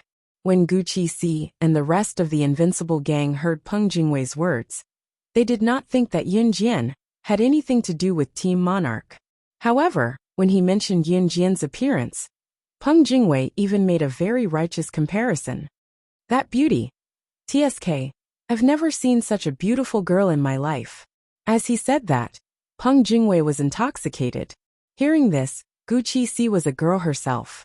She was very dissatisfied and asked with a hint of jealousy, "Is she really that beautiful? What about me?" It was just a casual remark, but he did not expect Peng Jingwei to recall Yunjian's beauty the moment he opened his mouth. He could not help but blurt out, "They're not on the same level. Her beauty is really..." Before he could finish, Gu Qi kicked Peng Jingwei away. Fuming, she led a group of people to Yunjian's side, grumbling angrily, "What the hell? I want to see just how beautiful she is." Yunjian had no idea that someone was leading dozens of people and was angrily rushing towards her. As it turned out, a girl's jealousy was terrifying. This was especially true for girls who were in puberty. They could develop to the point of no return just because of a small matter.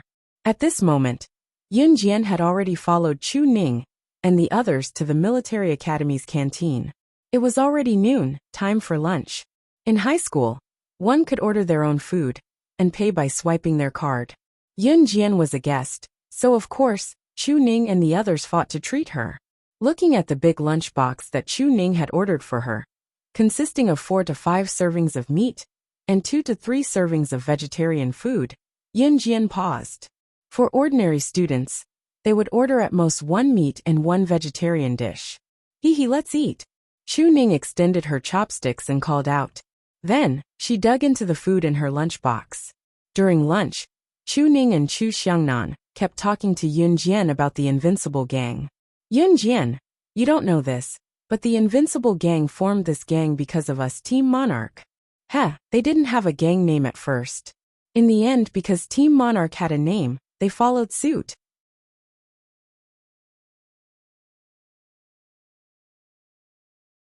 Chapter 11:14.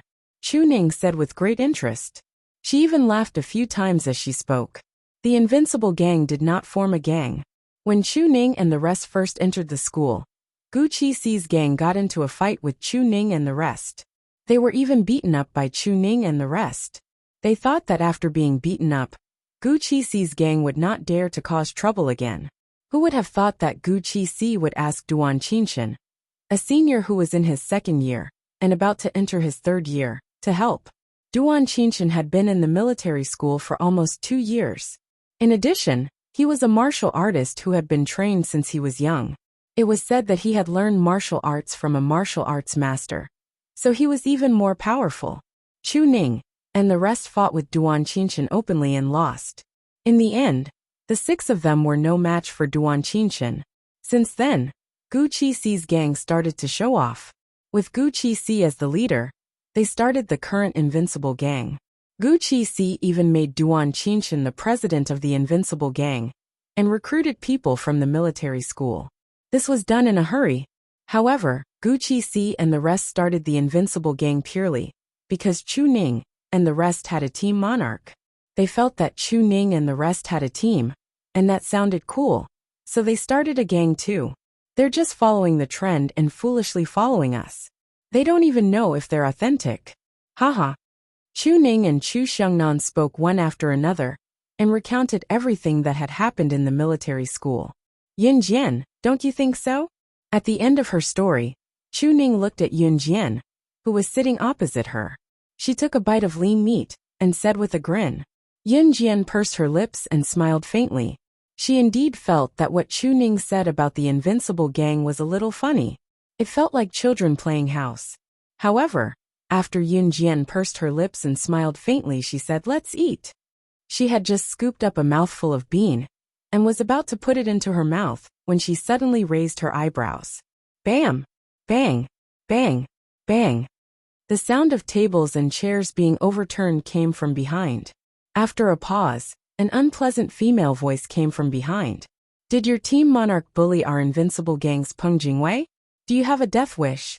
Do you think you haven't been beaten up enough by the Invincible Gang? If you want to cause trouble, you have to find a good reason. Gu Qixi took advantage of the fact that Peng Jingwei had been chased away by Chu Shengnan to stir up trouble. Most of the students in the military academy were male, and all of them were quite strong. Therefore, when they saw Gu Qixi leading a group of people to surround the Team Monarch members, not only were they not afraid, but they even squeezed over, intending to watch the show. F***ck. When did we bully that guy? He was the one who didn't have eyes, and rushed over to criticize my Yin Jian. Chu Ning was angered by Gu Qixi's words, and immediately slammed the table and stood up. Team Monarch is just a loser to us. We don't need to F***ck with you. Gu Qixi heard Chu Ning's words. She could not see Yun Jian's face, but she could see Yun Jian's slender figure. Jealousy welled up in her, and she could not help but open her mouth to spew hatefully. Just as Gu Qixi finished saying, Team Monarch is a loser to us, Yun Jian, who had her back to Gu Qixi, suddenly flung the spoon in her hand away and stood up abruptly. The metal spoon that Yun Jian flung away flew not far away, and actually pierced into the wooden dining table right under everyone's eyes. Pierced into the wood. The spoon actually pierced into the dining table with a fling. How strong was this girl's wrist? Everyone on the scene was shocked. However, Yun Jian, who had her back to Gu Qixi, turned around slowly and met Gu Qixi's eyes with her slightly raised lips. She spoke in a strange female voice.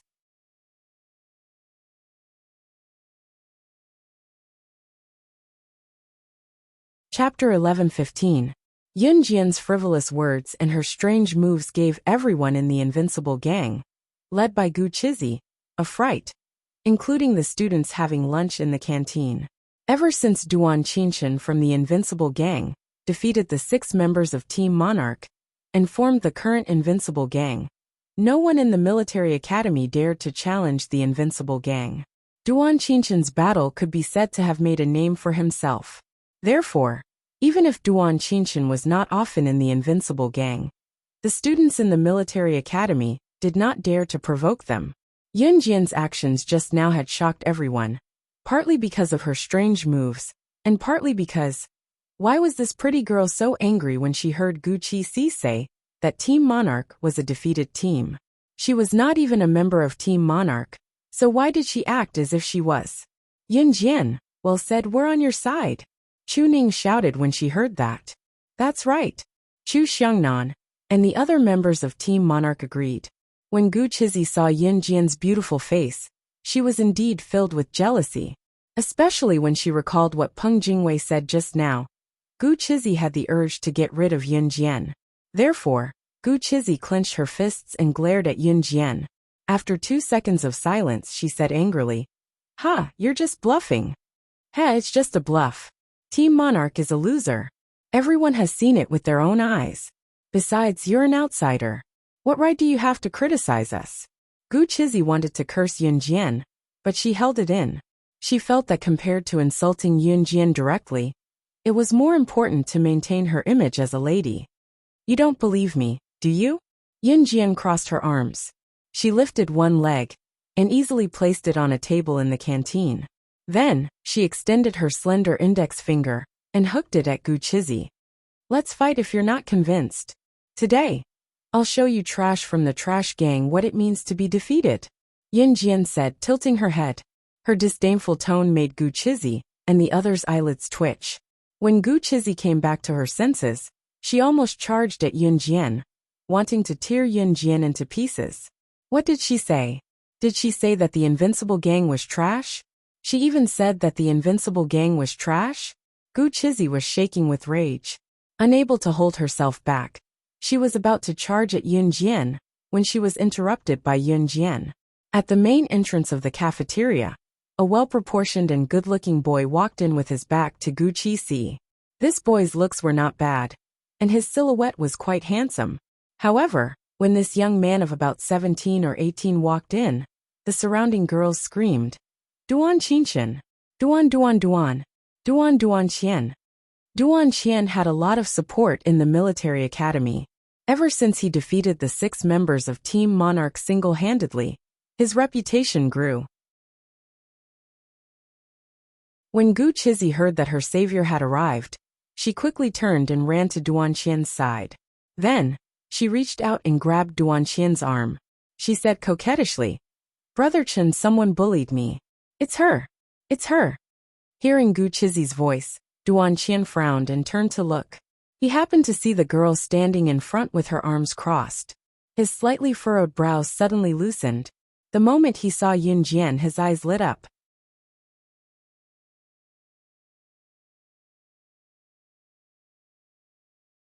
Chapter 11:16.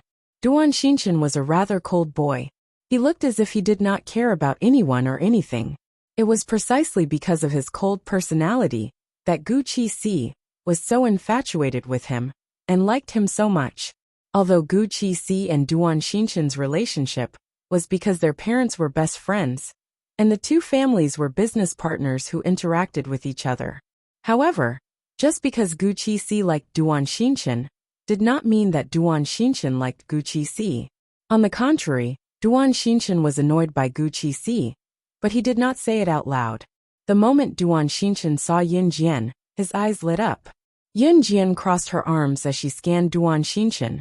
Her slightly curved lips, her fair and smooth skin, that was as delicate as a newborn baby's, and her delicate and beautiful face.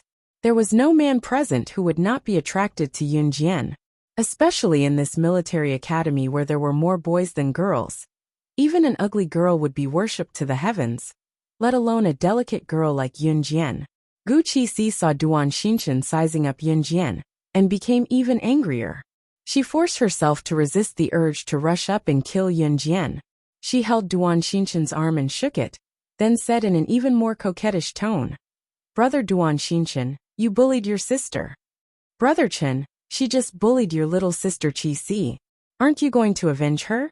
The moment Gu Qixi called her sister Qixi, everyone around them got goosebumps.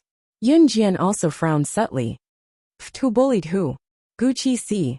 Don't be the first to complain. TSK, how disgusting.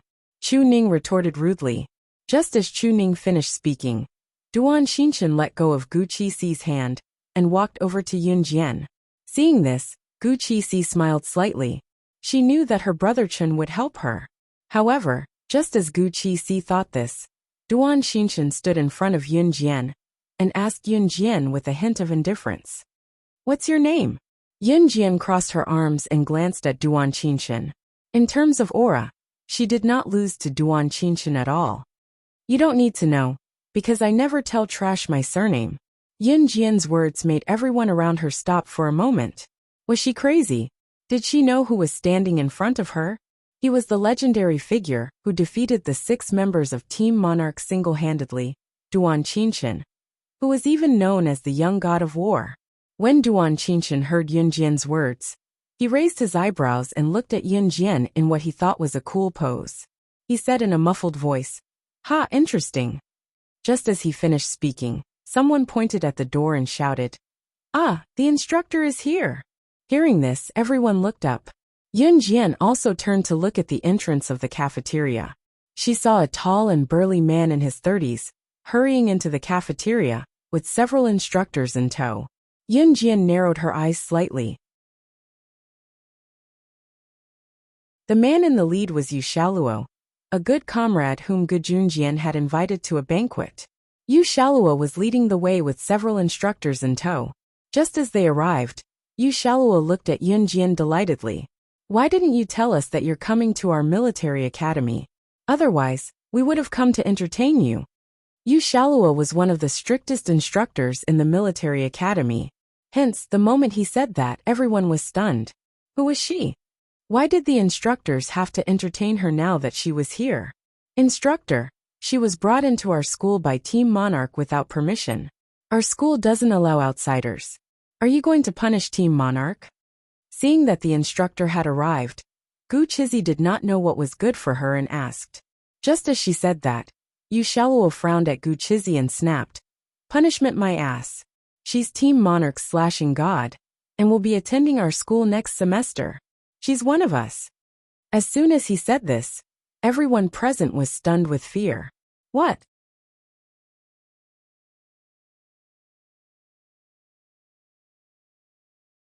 Chapter 11:17. Everyone present was stunned.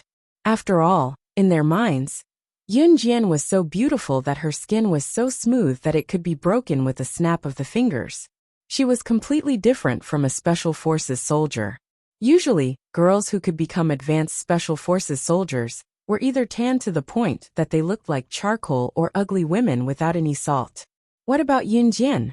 From the moment everyone saw her, they thought that she must be some rich young lady who did not do any household chores. From her aura and the feeling she gave off, that was the case. However, when Yu Shaluo and the other instructors appeared, and Yu Shaluo's rather courteous tone towards Yun Jian, everyone present was completely shocked. While they were shocked, they were also shocked and terrified. Yun Jian, a girl who looked so delicate and weak, was actually Team Monarch's famous slashing god. She was Team Monarch's slashing god, the one who had caused the instructors to fight over her to join their team some time ago. Gu Qizi had initially said those words to Yu Shaluo because she wanted to use the excuse of Chu Ning bringing Yun Jian, an outsider, into their school to get Yu Shaluo to punish Yun Jian properly. However, who would have thought that instead of getting Yu Shaluo to scold Team Monarch, she would be the one being scolded instead. Moreover, he had learned of an incredible matter. Yun Jian was actually Team Monarch's slashing god.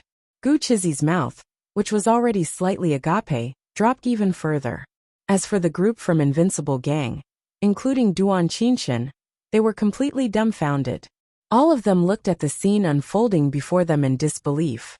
Compared to Gu Qizi's group, as well as the horrified expressions of the students who were watching the show, Chu Ning and the others had relaxed expressions.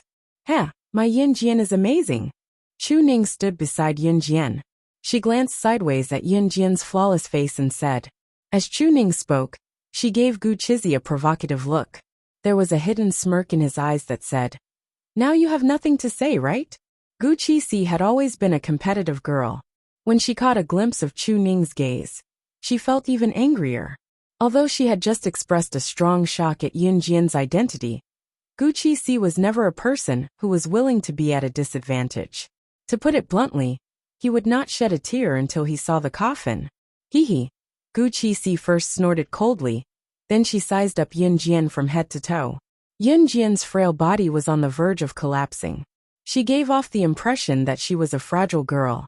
Especially when her favorite Chengij was staring at Yun Jian intently, the adoration in his gaze was obvious. Gu Qixi was even more annoyed. Sir, is she really the legendary slashing god from Team Monarch? The other 6 members of Team Monarch were all defeated by my brother Chen alone. Moreover, a girl's strength is always weaker than a guy's. With that frail body of hers, is she really the slashing god from Team Monarch? Gu Qixi looked at Yu Shaoluo. Her tone of suspicion and anger toward Yun Jian was obvious to everyone present.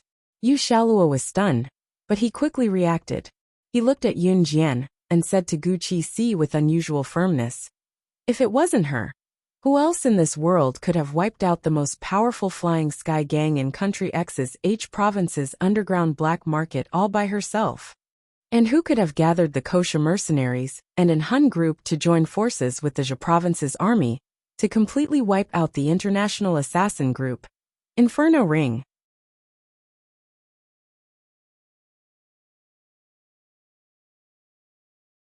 Chapter 11:18. Why was Team Monarch's slashing god so famous?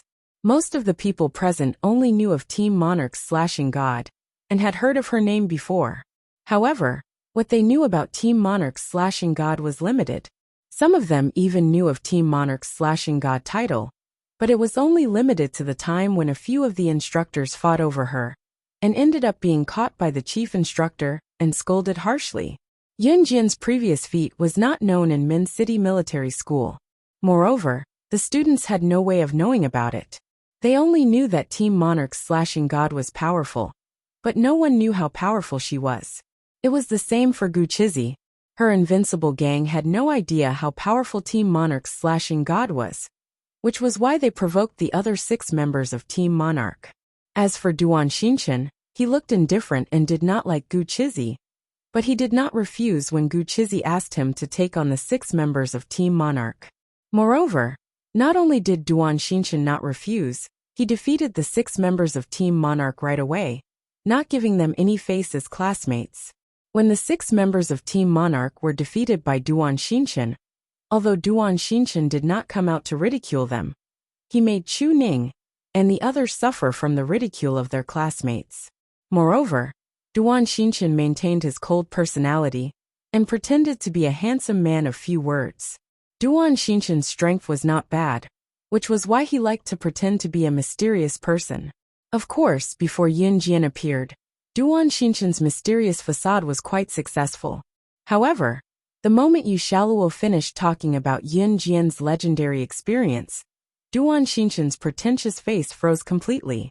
He did not expect that the girl he fell in love with at first sight would actually annihilate an entire gang alone. She had gathered 2 of the world's top assassin organizations to annihilate the internationally renowned Inferno Ring. This was really done by an underage girl. What? How is this possible? Instructor, are you kidding us? I heard that Inferno Ring was annihilated by our Zhe province's army, right? How could it be her? Gu Qixi was frightened by Yu Shaoluo's words. She raised her hands in disbelief and stared at Yun Jian, who was standing not too far away in horror.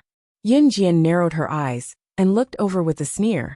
Seeing Gu Qixi looking at her, Yun Jian revealed a strange smile. This smile made Gu Qixi shiver.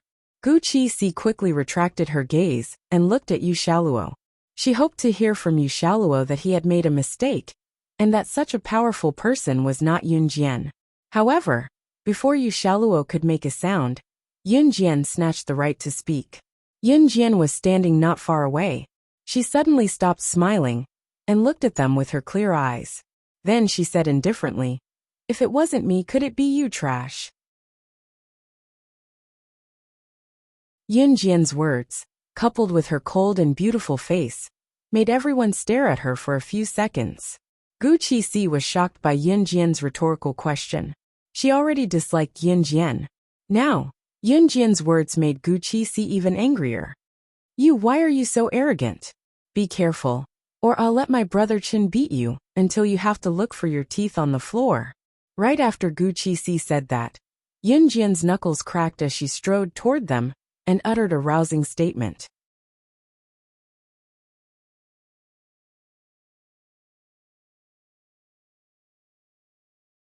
Chapter 11:19. As Yun Jian spoke, she was already walking towards Gu Qixi. The Invincible Gang bullied her Team Monarch members.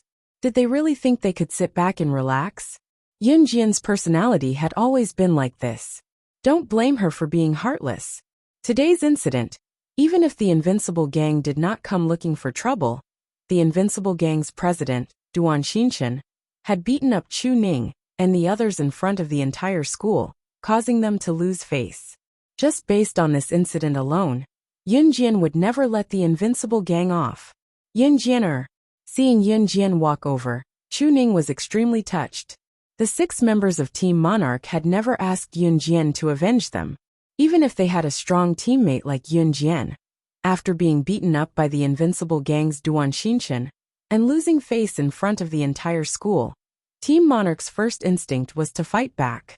The first reaction of Chu Ning and the others was to train their skills as hard as they could, wanting to win with their own strength. Of course, this was different from Yun Jian, taking the initiative to avenge Chu Ning and the others. Yun Jian had already planned for this. Who would dare to touch her, Yun Jian's people? What are you trying to do? Gu Qixi was so shocked by Yun Jian's sudden move that she stopped in her tracks. She took a few steps back. With this step, Gu Qixi almost sprained her ankle and fell down.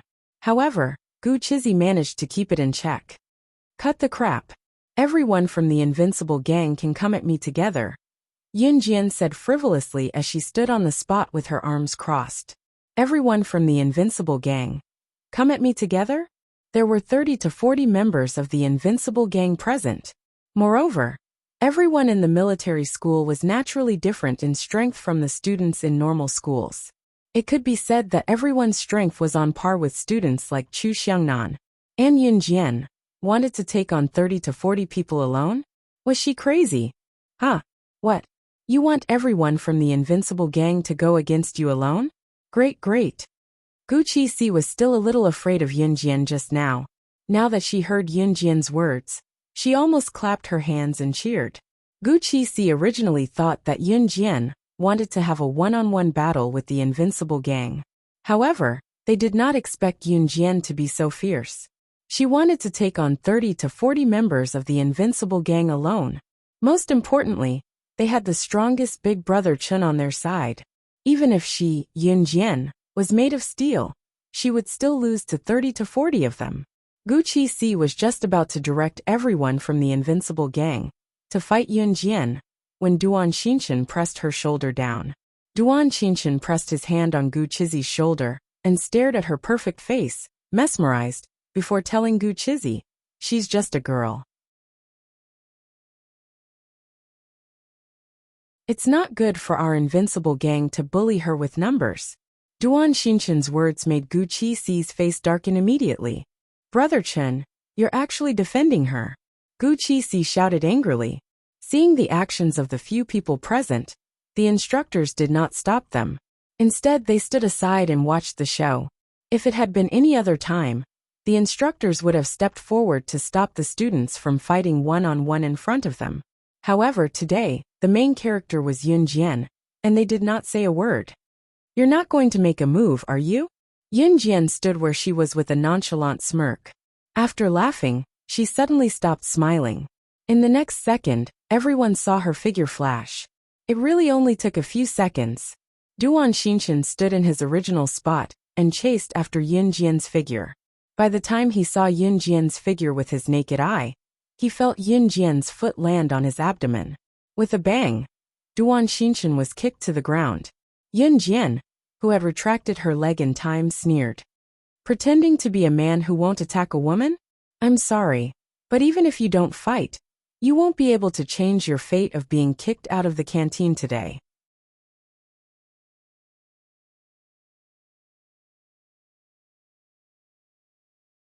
Chapter 11:20. Yunjian's words had exposed Duan Qinshan's actions and caused the members of the invincible sect to panic. However, no one present was paying attention to Yunjian's words. When the instructors saw the scene just now, they all straightened their bodies. Oh my God! Someone had seen Yunjian kick Duan Qinshan away in a matter of seconds. He was so shocked that he was in a state of infinite fear.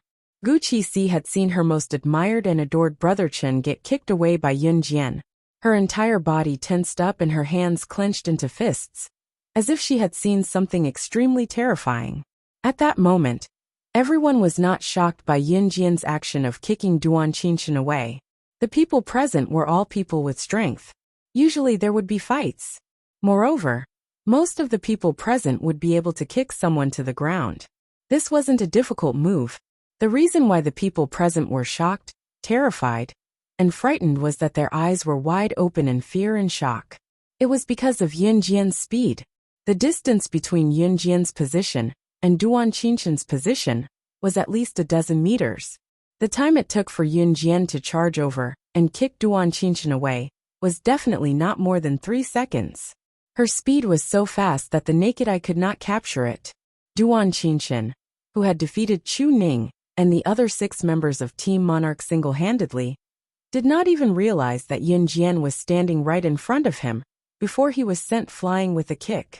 A person, or rather a powerful person, wanted to be powerful. She wanted to be more powerful than others. What was the most important thing? Speed. For example, when a powerful person faced off against another powerful person. For example, a sharpshooter faced off against another sharpshooter. Both of them were heroes among men, elites among the strong, kings among the elites. Who was more powerful? Without a doubt, when a powerful person faced off against another powerful person, speed was the only thing that mattered. Speed was the only thing that mattered who was more powerful. For example, if 2 sharpshooters were to fight, even if the sharpshooter was 0.1 seconds faster than the other, it would be the key to victory for the sharpshooter, or even killing the other in one move. Yunjian's strength might not be much greater than Duan Qinshan's. In fact, internationally, there were many people who were stronger than Yunjian. But why was Yunjian more powerful than them? She was only competing in speed, accuracy, ruthlessness, disability. Speed was speed. The speed that she displayed earlier was so fast that the naked eye could not capture it. It was also because of this frightening speed that Duan Qinshan could not even see Yunjian's position. Naturally, he was no match for her. However, Duan Qinshan was a powerhouse who had defeated all 6 members of Team Monarch. Even Duan Qinshan had used all of his strength's full strength when he defeated. But what about Yun's of Yunjian's of Yin? With this incredible speed's a kick, seconds. Oh my God! Just as everyone was in a daze, one of the instructors shouted in shock. Everyone was attracted by the instructor's voice and turned to look at the instructors. The instructors, led by Yu Shaoluo, had the same expression on their faces. Their mouths were wide open in an O shape as they watched the scene unfold before them in disbelief. Even the instructors were shocked to this extent. Everyone was even more shocked when they saw that. At that moment, Instructor Yu Shaoluo's voice was heard again. Oh my God! This is the first time I've learned that a human's speed can reach such a level. Hearing the instructor's words, the students present were even more terrified, and each of them took a deep breath.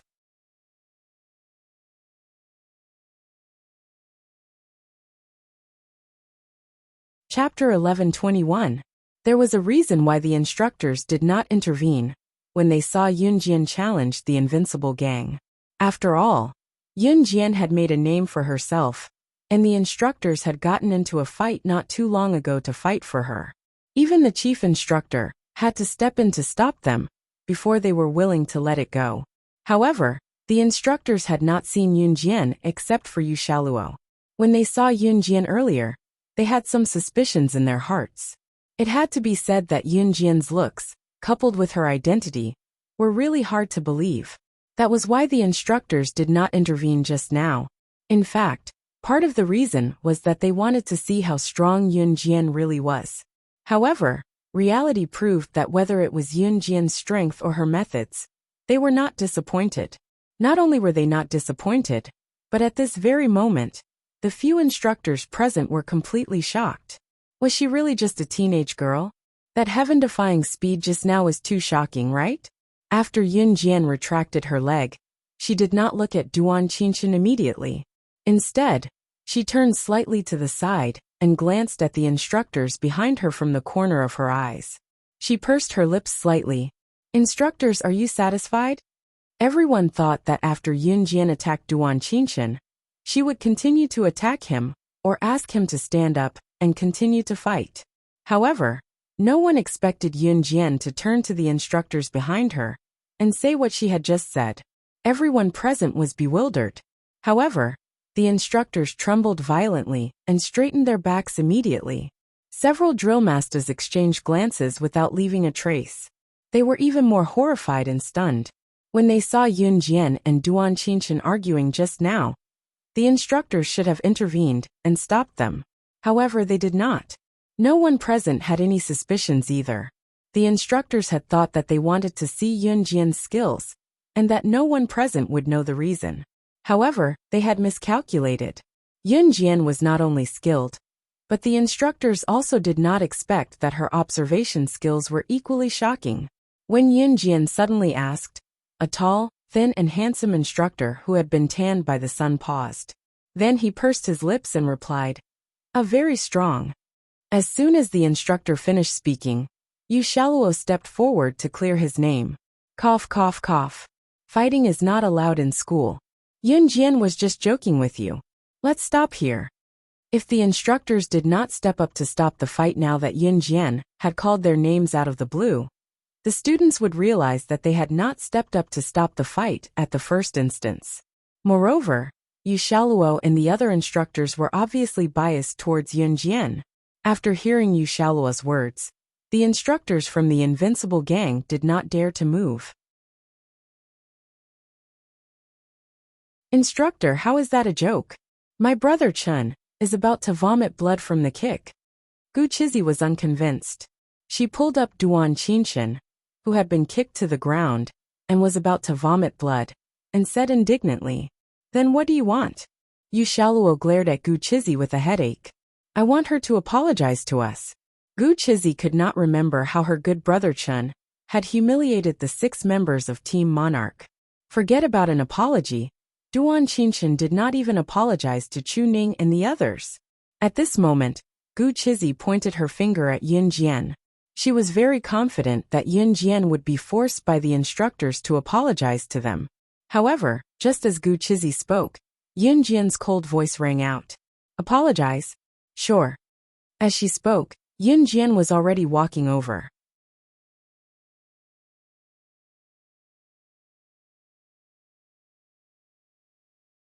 Chapter 1122. As she watched Yunjian walk toward her and say, Sure, apologize. Gu Chizi's smile became even more obvious. Indeed, under the gaze of the instructors, even Yunjian did not dare to be presumptuous. Wasn't she still walking toward her obediently and apologizing to them? The main thing is to apologize to my big brother Chin. You took advantage of the situation just now. If you hadn't taken advantage of the situation, my big brother Chin wouldn't have lost to you. When Gu Chizi saw Yunjian walking toward her, she thought that Yunjian's apology to the Invincible Gang was inevitable. Thus, she even reminded Yunjian to apologize to her big brother Chin. It was important that Yunjian apologized to her big brother Chin. That was not all. Gu Chizi was someone who would take advantage of others. Not only did she want Yunjian to apologize, but she also wanted to use this opportunity to tell everyone present. It was not that her Invincible Gang's Duan Qinshan was weaker than Yunjian, but that Yunjian had taken advantage of the situation and launched a sneak attack. That was how she won. At this moment, Yunjian was standing less than half a meter in front of Gu Chizi. At the thought that Yunjian was about to apologize to her, Gu Chizi smiled. Seeing that Yun Jian did not speak, she waited for a while and then urged her. Hurry up and apologize. Hurry up and apologize you. Before Gu Qixi could finish speaking, Yun Jian's voice rang out. Taking advantage of the situation? Are you referring to that? Just as she said this, Yun Jian reached out her right hand and raised it slightly. In the next second, she threw her right hand out and slapped Gu Qixi's face. This slap, along with Yun Jian's words, caused Gu Qixi to fall to the ground. Her face burned from the slap. Gu Qixi did not react for a long time. Yun Jian walked over and grabbed Gu Qixi's long hair with an expressionless face. She pulled Gu Qixi's hair and pulled her face close to herself. Then, Yun Jian smiled coldly. You, how dare you hit me? Instructor she. Yun Jian flung Gu Qixi away violently. Then, he dragged his scalp close to Yun Jian's head. She had just been overwhelmed by the pain and wanted to curse Yun Jian viciously when she saw Yun Jian's murderous eyes. Gu Qixi was frightened and hurriedly asked the instructor for help. However, just as Gu Qixi's cry for help sounded, Yun Jian raised her hand and gave Gu Qixi another slap. She stopped Gu Qixi from calling for help from the instructors. Everyone present was stunned by Yun Jian's ruthless skills. Even the instructors in the distance felt a chill run down their spines. Yun Jian gave Gu Qixi a second slap. Just as she was about to give Gu Qixi a third slap, Duan Qinshan's male voice sounded from the side. Qixi is my sister. Give me some face. Don't hit her. Duan Qinshan looked at Yun Jian in a daze. Her sweet and pleasant face was mesmerizing. There were always people in this world who felt that they were some powerful figure. They felt that as long as they showed up, the other party would definitely give them some face. Hearing Duan Qinshan's voice, Yun Jian was already giving him face by not laughing out loud. Yun Jian loosened her grip, letting go of Gu Qixi's hand. Duan Qinshan thought that Yun Jian was giving him some face, so she let go of Gu Qixi's hand. He was elated. As expected, she must be interested in me. Just as Duan Qinshan thought of that, Yun Jian had already let go of Gu Qixi's hand and stood up. She glanced sideways at Duan Qinshan. At that moment, the murderous intent of a special agent was on full display. She looked at Duan Qinshan with her sharp eyes and curled her lips coldly. I heard that you used martial arts to defeat the 6 members of Team Monarch. At this point, Yun Jian smiled mockingly at Duan Qinshan and continued. Then today, I'll use martial arts to send you to your grave. Yun Jian knows martial arts too.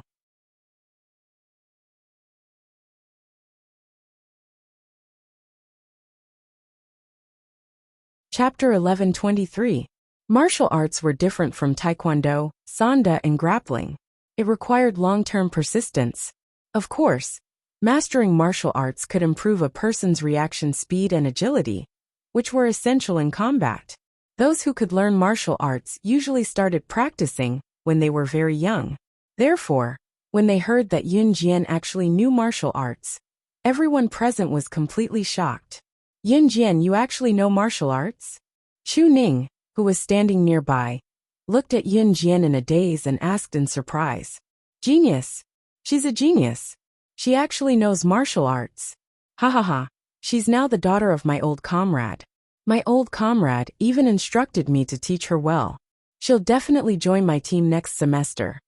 None of you are allowed to snatch her from me, haha. After hearing Yun Jian's words, Yu Shaluo became even more excited and quickly spoke up. This old comrade referred to Gu Junjian. Just as Yu Shaluo finished speaking, a few instructors beside him were very dissatisfied and were about to speak up to snatch Yun Jian away. Gu Qixi's discordant voice suddenly sounded. Her words were directed at Yu Shaluo, and her tone carried a hint of jealousy. Instructor, does she really know martial arts just because she says so? Martial arts isn't something that ordinary people can learn. My brother Chen's master is a reclusive expert. Back then, he took brother Chen in as his disciple because he fancied his skills. My brother Chen is that expert's only disciple. How could he be compared to her? Moreover, it's not certain if she's learning authentic martial arts. After being slapped a few times by Yun Jian, Gu Qixi was furious. However, considering Yunjian's skills, she didn't dare to step forward rashly. Therefore, she spoke in a boastful tone. The way she addressed Brother Chen was enough to show how proud Gu Chizi was at that moment. Especially when she mentioned that Duan Xinchen's master was a reclusive expert, the students present all gasped. Some of them even exclaimed, "Wow!" After all, in this era, the term hidden expert gave people a lot of room for imagination. There were even some people who felt that hermit experts were existences that were on par with immortals. Hearing the exclamations of the surrounding students, Gu Qixi proudly raised his chin. Bragging about her brother Chen felt like she was bragging about herself. After Gu Qixi finished speaking, Duan Qinshan kept staring at Yunjian. When Gu Qixi finished speaking, Duan Qinshan also said something that sounded very manly. "I don't want to do anything to you. It wouldn't be good if I hurt you." Duan Qinshan's gaze dimmed slightly as he spoke. The way he looked at Yunjian was extremely gentle, just like how a young man would look at a girl. Those who didn't know better would think that there was something going on between him and Yunjian. "Then let's fight." Yunjian pursed her lips. Before she could say anything, a familiar and magnetic male voice came from the door. When he turned around, he saw Ci walking in through the cafeteria's main entrance. Emo's son and Adam followed closely behind him. Duan Qinshan raised his brows. He saw the handsome Ci's tall figure suddenly appear and stand beside Yunjian. A bad premonition spread throughout his body. Duan Qinshan furrowed his brows as he looked at the outstanding man in front of him and asked, "Who are you?"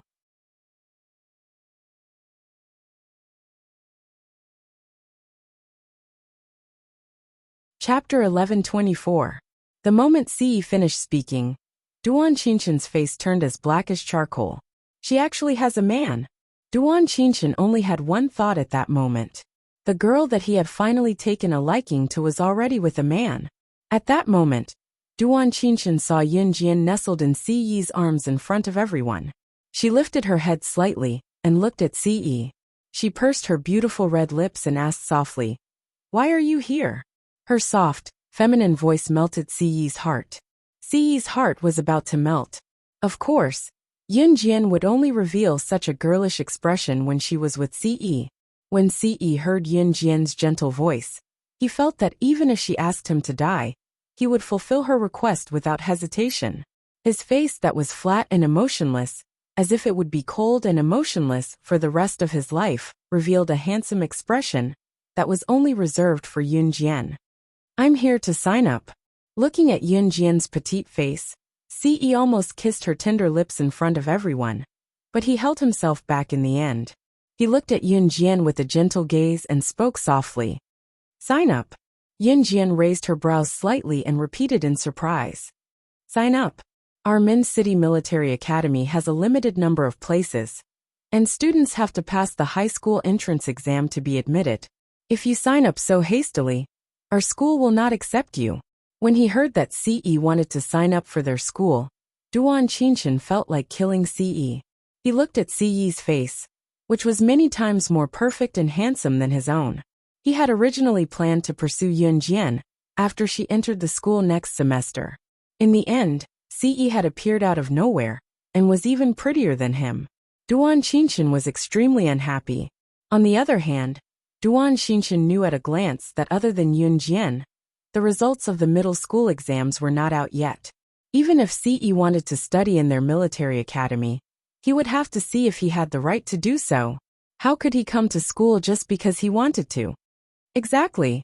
Our military academy isn't a place where you can just come and go as you please, much less an ordinary school, where you can just spend some money to get into. When Gu Qixi saw Ci's handsome face, she was completely dumbfounded, just like everyone else present. How could there be such a handsome man in this world? It was just like when he saw Yunjian. It was undeniable that when Ci walked to Yunjian's side, the degree of compatibility between the two made everyone envious. They wished they could be one of them. Gu Qixi had the same thought, but she knew very well that she could not have Ci. Since that was the case, why not destroy him? Gu Qixi felt that she could not have him. She did not want Ci to enter the military academy, and live happily ever after with Yunjian. She would go crazy if she saw this scene. She wanted nothing more than to destroy him. The few instructors standing by the side frowned. However, at this moment, a middle-aged man in a suit ran in through the main entrance of the cafeteria, looking travel-worn. This middle-aged man was bald, but the hair on the side of his head was extremely lush. After the middle-aged man ran through the main entrance of the cafeteria, he looked around. The students present were stunned for a moment. Then, someone immediately recognized this middle-aged man. Oh my God! It's actually the principal of our school, who hasn't shown his face for hundreds of years. The principal is actually in school today. A student shouted in surprise. Just as this student finished speaking, the bald middle-aged man caught sight of a tall figure. Then, he almost swayed as he rushed over with all his might. The middle-aged man used all his strength to run to CE as fast as he could. Then, he bowed and respectfully handed a letter of admission to CE.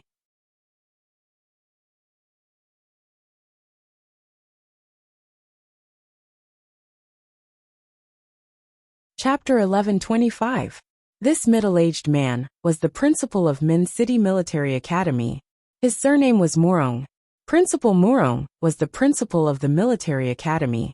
He was a rigid person, but every student in the military academy knew that Principal Murong was a very righteous person. Furthermore, Principal Murong rarely appeared in the academy. Even if he did, he would only show his face. Even if he bumped into his classmates on the roadside, and they greeted him with a greeting, Principal Murong would nod at them, but he would not smile. He had always been an experienced and steady person, but now, their military academy's famous rigid Principal Murong was actually acting as though he was meeting his superior. He was even more respectful towards CE than when he met the country's leaders. It was as though he was deliberately trying to flatter him.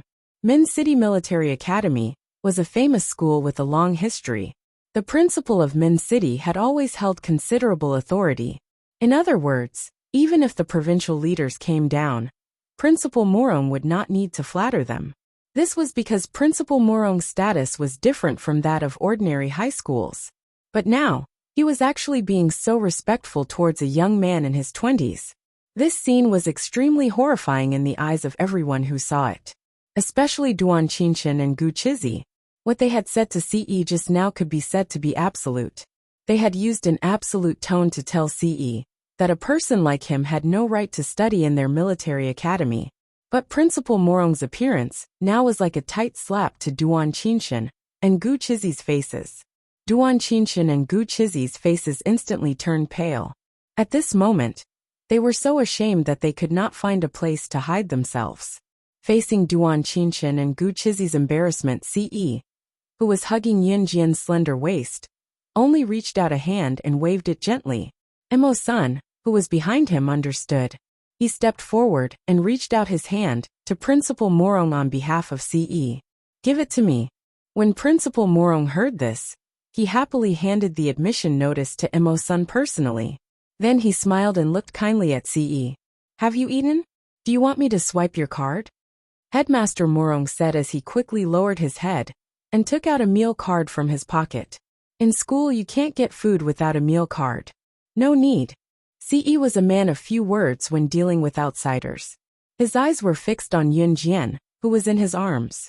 As long as he saw his Xiaojian, all his unhappiness was nonsense. After rejecting Principal Murong, CE suddenly thought that his Yunjian might not have eaten yet. So he looked down at her and asked softly with a gentleness that was completely different from when he was treating an outsider. Are you hungry?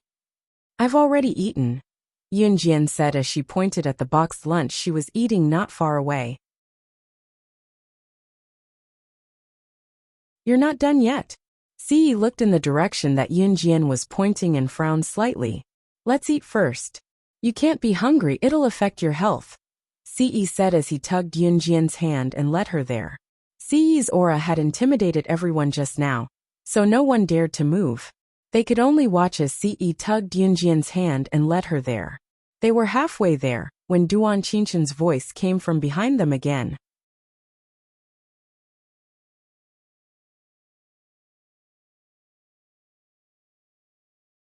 Chapter 11:26.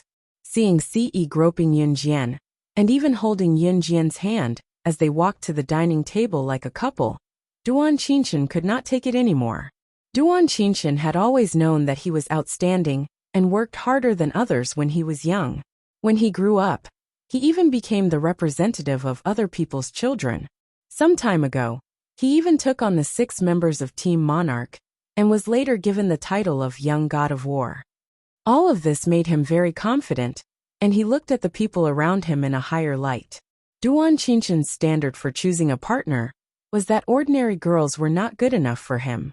However, ever since he saw Yunjian, Duan Qinshan felt that his spring had arrived, and it was time for him to fall in love. Duan Qinshan felt that he had fallen in love with Yunjian at first sight, especially when Yunjian stood in the crowd, as if she was the king of the world. Duan Qinshan felt his heart roaring and boiling. Only a girl like her was good enough for someone as outstanding as him. However, Duan Qinshan did not expect that Yunjian already had a man. Therefore, at that moment, Duan Qinshan only had one thought, and that was to get Ce out of his sight.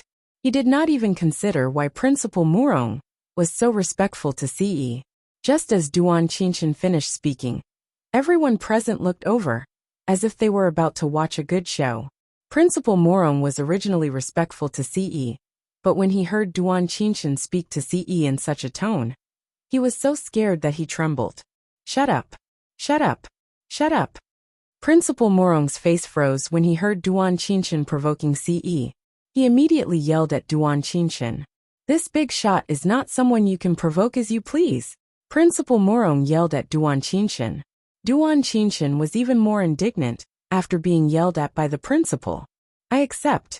Just as Principal Murong was about to burst into tears from Duan Qinshan's idiocy, Ce's deep and forceful voice rang with a hint of sharpness in his tone. "The big shot actually agreed?" Principal Murong nearly broke out in a cold sweat. Ce looked down at Yunjian with a smirk as he lowered his tall body to Yunjian's ear. "Xiao Jian, what do you want him to do if he loses?" Ce then continued. "Break his arm? Break his leg? Or break his head?" Despite the gory words coming from Ce's mouth, they sounded so serious. Everyone who heard this felt their hair stand on end. He could actually say such words in such a relaxed manner. Duan Qinshan could not help shuddering. If he loses, he'll get out of the school. Yunjian narrowed her eyes. Duan Qinshan took a deep breath. Compared to Ce's ruthlessness, Yunjian was much gentler. Yunjian had told him to scram, but compared to what Ce had said, Yunjian did not break his limbs. Could it be that she was reluctant? Duan Qinshan could not help thinking that she must be interested in him as well. After all, a guy like Ce was probably just a pretty boy despite his flawless looks. Duan Qinshan, on the other hand, was a pretty boy whose strength and looks were on par. Just as Duan Qinshan thought about it, Yunjian spoke again. "Because I don't want to see disgusting things hovering in front of me when I enroll." Yunjian paused before continuing. "Or if he loses, I'll break all his meridians so that he can't practice martial arts for the rest of his life."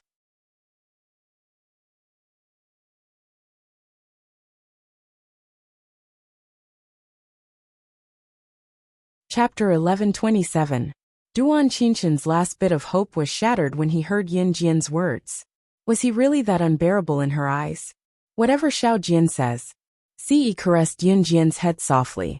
Yunjian's hair was tied up in a high ponytail, looking spirited from both afar and close up. Usually, there were many girls in school who liked to wear their hair down. However, many schools had rules that forbade girls from wearing their hair down and had to tie it up in ponytails.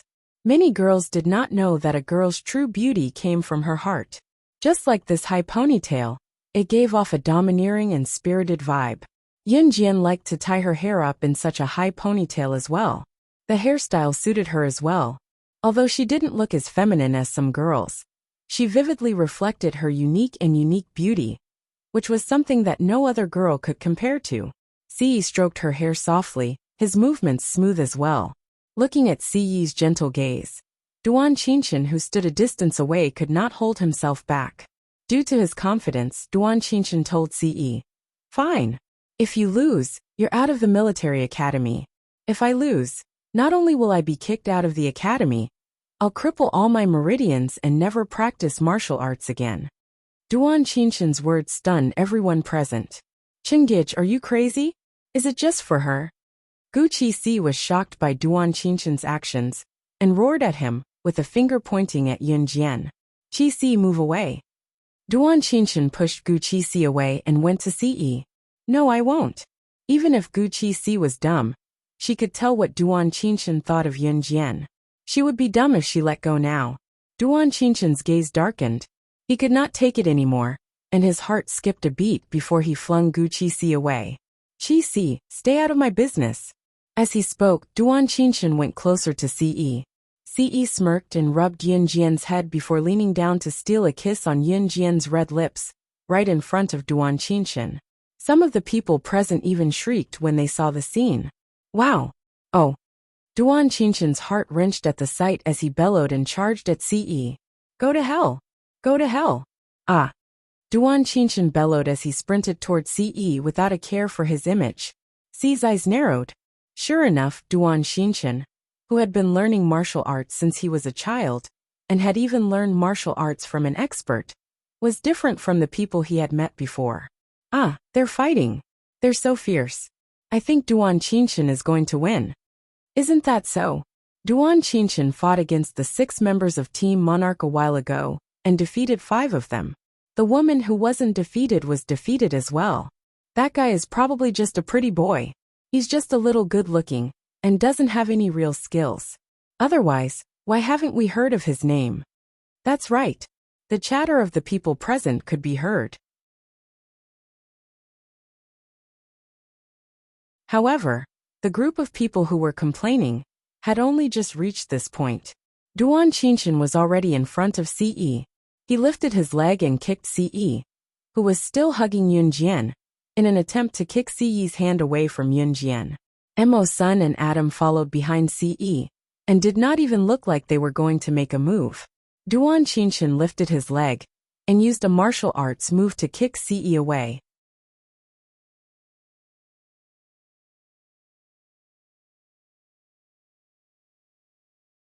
Chapter 11:28. Duan Xinghen lifted one leg, and used the other leg to spring up from the ground near Ce. Then he used both legs to propel himself forward. One of his legs was straight, while the other was also off the ground. However, it was bent into a triangular shape, and kicked towards Ce. At the same time, Duan Xinghen was extremely fast. Although he wasn't as fast as Yun Jian, his speed was definitely in the top 3 among the colonels in Min City Military Academy. Duan Xinghen dared to fight in front of Headmaster Morong. Everyone present couldn't help but break out in cold sweat for him. However, Headmaster Morong wasn't concerned about a student breaking the school rules and fighting in public. Instead, he was concerned about Duan Qinshan, that bastard. He actually dared to provoke that big shot. Was he trying to get himself killed? Just as he was thinking about this, Duan Xinshan's kick was already in front of Ce. Everyone present sucked in a sharp breath. However, at this moment, Duan Xinshan's kick had just arrived in front of Ce. At this critical moment, Ce stared at Yun Jian with a gentle gaze. Duan Xinghen already had victory in his hands, and could send Ce flying with a kick. Ce suddenly stretched out his hand and grabbed forward with his large, fair hand. He didn't even turn his head to look.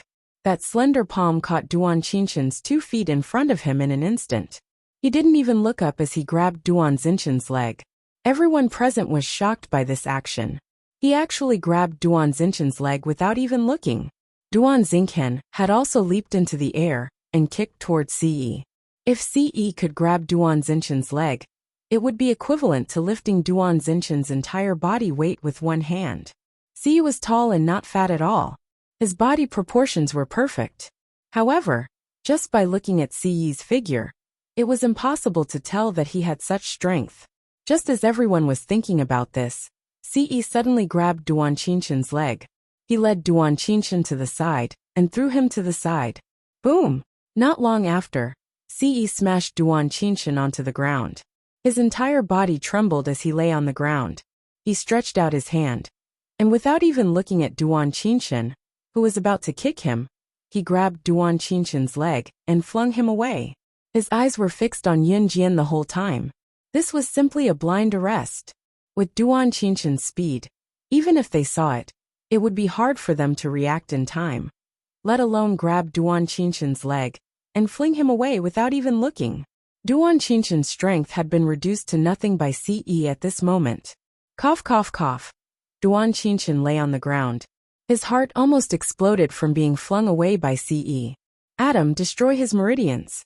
He will never be able to enter Min City's military academy. Before anyone could react, Ce's cold and emotionless voice rang out. Yes. Adam obeyed and walked over. Everyone present was so scared that their faces turned pale. Was he really going to destroy him? After Ce finished his sentence, he grabbed Yun Jian's hand and walked out of the canteen. Hey, Yun Jian, are you leaving? Chu Xiangnan stopped Chu Ning, just as she was about to follow them. You're going to be a third wheel, Chu Xiangnan chuckled. At this moment, Yun Jian had been dragged by Ce to a small forest in the canteen. There was no one around. Didn't you say that the Hun organization was busy? Why are you back so soon? Yun Jian asked as she leaned into Ce's arms.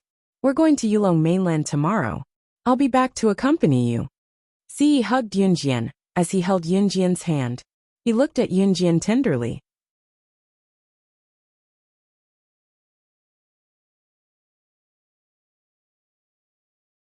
Chapter 1129. Yun Jian nodded after hearing Ce's words. Just as she was about to say something, Duan Qinshan's blood-curdling screams and Gu Qizi's desperate cries came from the cafeteria. Ah, Brother Chen. No. Needless to say, Adam must have crippled Duan Qinshan's meridians and helped him fulfill his promise. Affected by the atmosphere, Ce frowned and dragged Yun Jian back to the military school cafeteria. Inside the military school cafeteria, Duan Qinshan's limbs were crippled, and he lay paralyzed on the ground.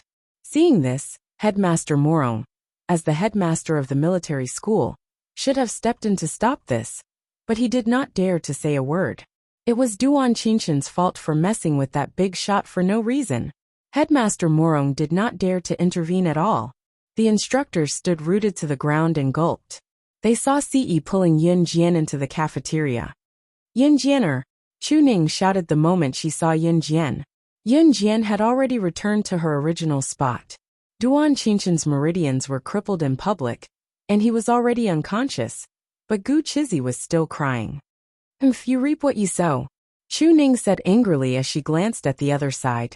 Duan Qinshan had injured all 6 members of Team Monarch, especially Fang Xiaoran, who was the most severely injured and was still suffering from the aftereffects. Fang Xiaoran went to the hospital, and the doctor said that the aftereffects would follow him for the rest of his life. At that time, Chu Ning and Chu Xiangnan were both angry and resentful.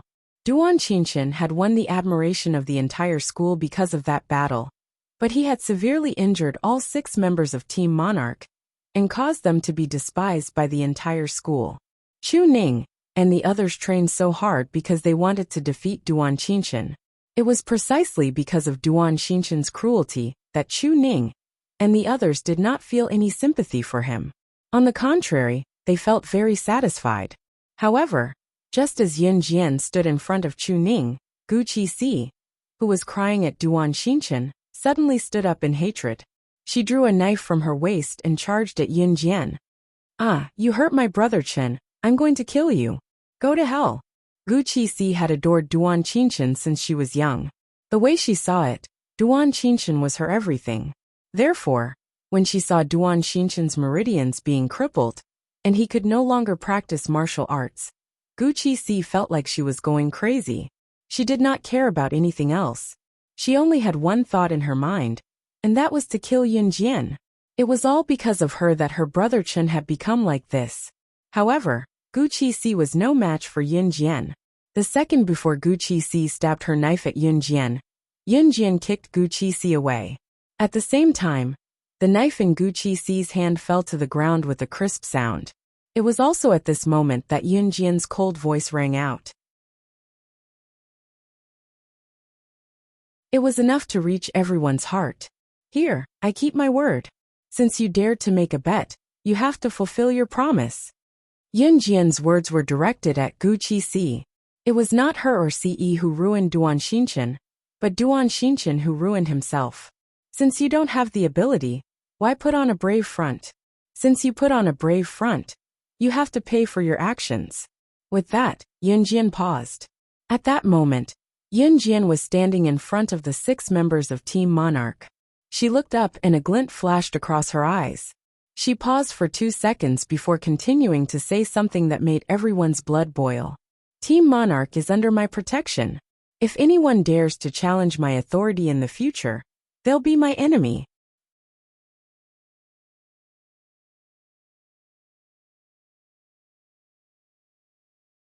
Chapter 1130. Team Monarch. She was in charge. Anyone who disobeyed would end up like Duan Xinchen from Invincible Gang. Yunjian's words, coupled with her uncanny display of skill just now, made her look even more intimidating. Especially the man standing beside her, who even the principal obeyed. Everyone present shuddered violently. Ha! Our Yunjian is amazing. Chu Ning said proudly as the surrounding students looked at the scene in front of them with fear in their eyes. The aftermath of the incident was left to Adam and Emo-sun to handle. Adam and Emo-sun dealt with this matter very quickly. As for Duan Xinchen, not only was his meridians crippled, he was also expelled from the military academy. To Duan Xinchen, this was definitely an unbearable blow. As for Gu Qixi, she must have left with Duan Xinchen after he left the military academy. After all, Gu Qixi had entered the military academy with Duan Xinchen. Without their leader and vice leader, the Invincible Gang was naturally disbanded. Of course, all these happened later. Yunjian had already returned to Longmen City with Ce. Yunjian had planned to stay the night here and return to Longmen City before heading to Yulong mainland with Lan Su the next day. It was just that she changed her plan at the last minute when Ce came. Chu Ning and her friends had successfully applied for leave from Headmaster Murong in the afternoon to accompany Yunjian around Min City. Chu Ning and her friends did not have classes in the evening, but after applying to the headmaster, Headmaster Murong agreed to their request for leave in the afternoon, at once knowing that Yunjian was close to them. They would depart for Yulong mainland early the next morning, but before that, Yunjian had something to do. Yulong mainland was an unknown world to Yunjian and Ce. They did not even know when they could return from this trip. With this in mind, Yunjian planned to make a trip back to Rongyao Company first. Ce, on the other hand, planned to make a trip back to An Hun Group. Yunjian planned to go to Rongyao Company the next day. The only thing Yunjian could not let go of now was Rongyao Company.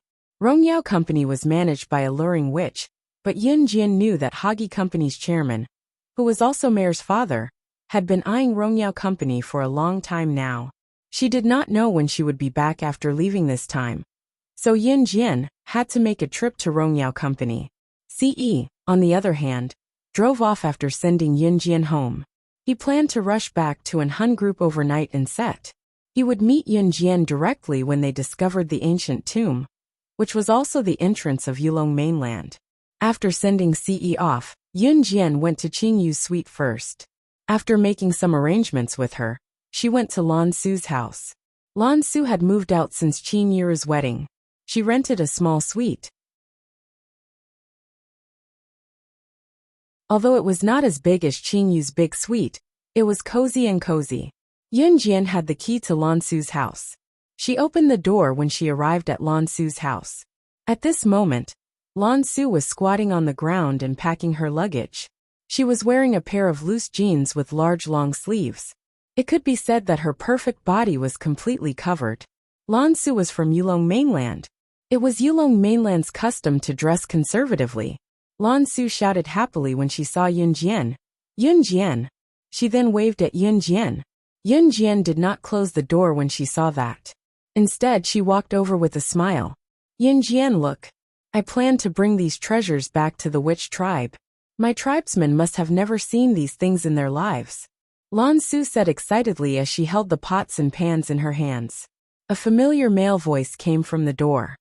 Lan Su, Are you planning to forgive me now that you've opened the door? Then let's go get that marriage certificate tomorrow.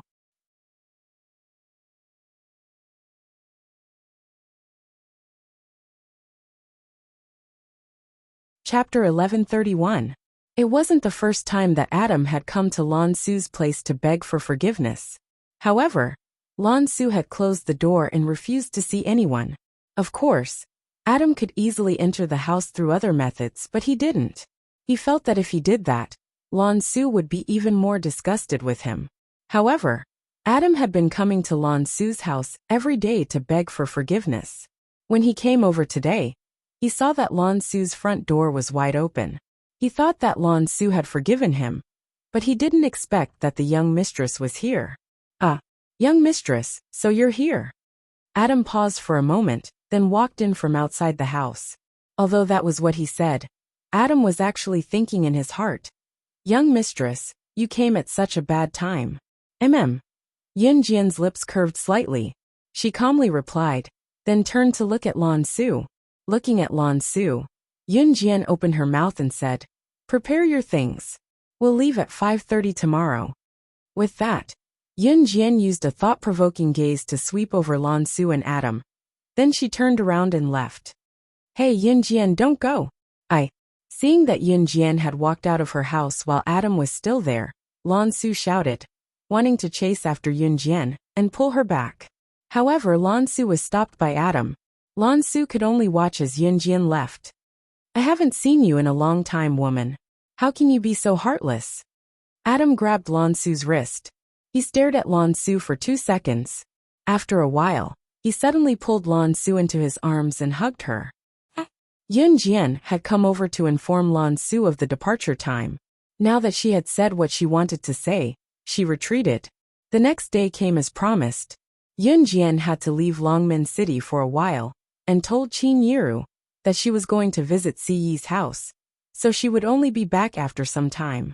Hearing that Yun Jian was going to visit Si Yi's house, Qin Yiru wanted to go with her no matter what. However, she was tricked by Yun Jian with a lie, so she did not tag along. Early in the morning, Qin Yiru made a few steamed buns for Yun Jian. Yun Jian and Lan Su had agreed to meet at East Bus Station. Once Yun Jian arrived, she saw 2 silhouettes standing not far away. It was none other than Lan Su and Adam. Adam was helping Lan Su carry her heavy luggage. She wondered what happened between the two of them after Yun Jian left yesterday. Lan Su's attitude toward Adam was no longer as hostile as before. Yun Jian, this guy is pestering me. Can you chase him away for me? Lan Su ran over when she saw Yun Jian. Her tone, however, did not sound as hostile toward Adam as her words suggested. Young master asked me to protect young mistress. I won't leave. When Adam heard Lan Su's words, he was afraid that Yun Jian would help Lan Su and stop him from going with them. So he quickly stepped forward to speak up for his young master. Yun Jian watched their interaction with a small smile and got on the bus with her backpack. Let's get on. The plane leaves at 6:30. We'll be late. Yun Jian said as she flipped her high ponytail over her shoulder and flung it behind her. Lan Su kept quiet and quickly followed Yun Jian onto the bus. Departing from the airport, this was Yun Jian's second trip to Maryland in Country M after her rebirth. It was almost noon when she got off the plane. There was a time difference between Country Z's Longmen City and Country M's Maryland. It was around noon in China, but it was around 5 in the evening when she arrived in Maryland.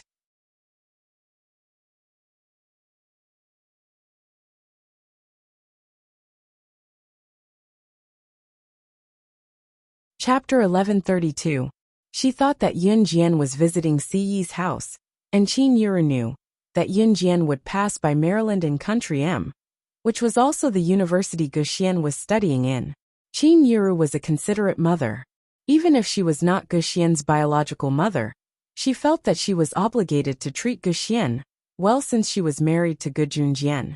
Moreover, Guxian was treating Qin Yiru very well. During Qin Yiru's wedding the last time, Guxian had even brought back an expensive gift for Qin Yiru from abroad. Qin Yiru had only asked Yun Jian to bring some hometown dishes for Guxian, since Qin Yiru had heard from Guxian that he missed the taste of his hometown when he was abroad. University students usually spent more time in their dorms. Yunjian came to Guxian's university and stood downstairs of Guxian's male dormitory with a few bottles filled with Longmen City's local specialties. Guxian came running out of the dormitory in no time.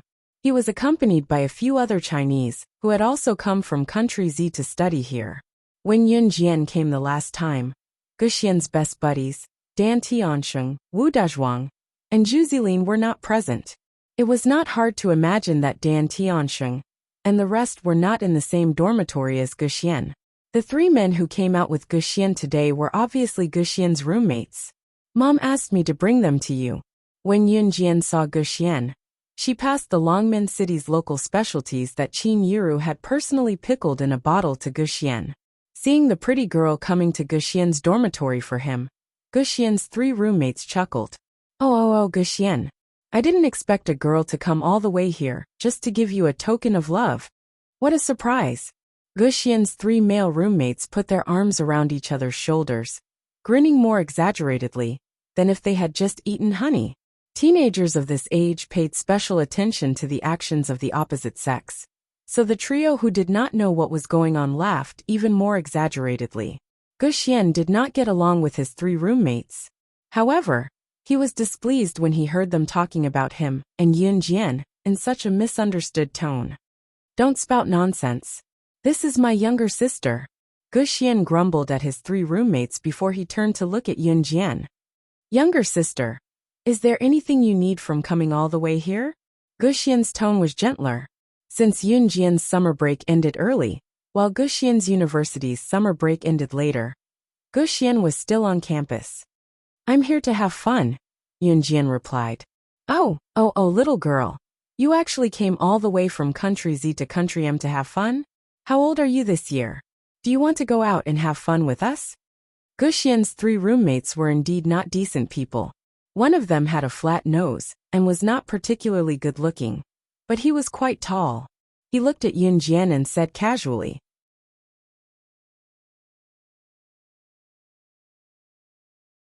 Zhang Jiangui, my younger sister is not that kind of person. She won't fool around with you. Guxian frowned and stopped the trio from looking at Yunjian with ill intentions. Tisk, look at what you're saying. Guxian, we're not fooling around this time. The three of us have applied for Hagi Company's recruitment and are going for an interview now. The Hagi Company is one of the top 10 international corporations. I invited your younger sister to go with me because I want to bring her out to see the world. Hey, look at you. You're really too ignorant. When Zhang Jingui heard this, he raised his head proudly and said confidently, That's right. It was as if being able to go for an interview with the famous Hagi Company was something to be proud of. Hagi Company? Yunjian arched a brow, her lips curving into a smile. What a coincidence. Hey little girl, you know about it too, right? Big brother will bring you out to see the world. Do you want to come? Zhang Jiangui said proudly when he saw that Yunjian knew about Hagi Company. You're tuning in to the Li Mei's Wuxia Whispers YouTube channel. We're so grateful for your support, and don't forget to subscribe to join us on this incredible journey through captivating stories. Your generosity through donations truly makes a world of difference, as it's the primary source of revenue that allows me to expand and enhance this channel for you. Thank you from the bottom of my heart for being a part of this adventure.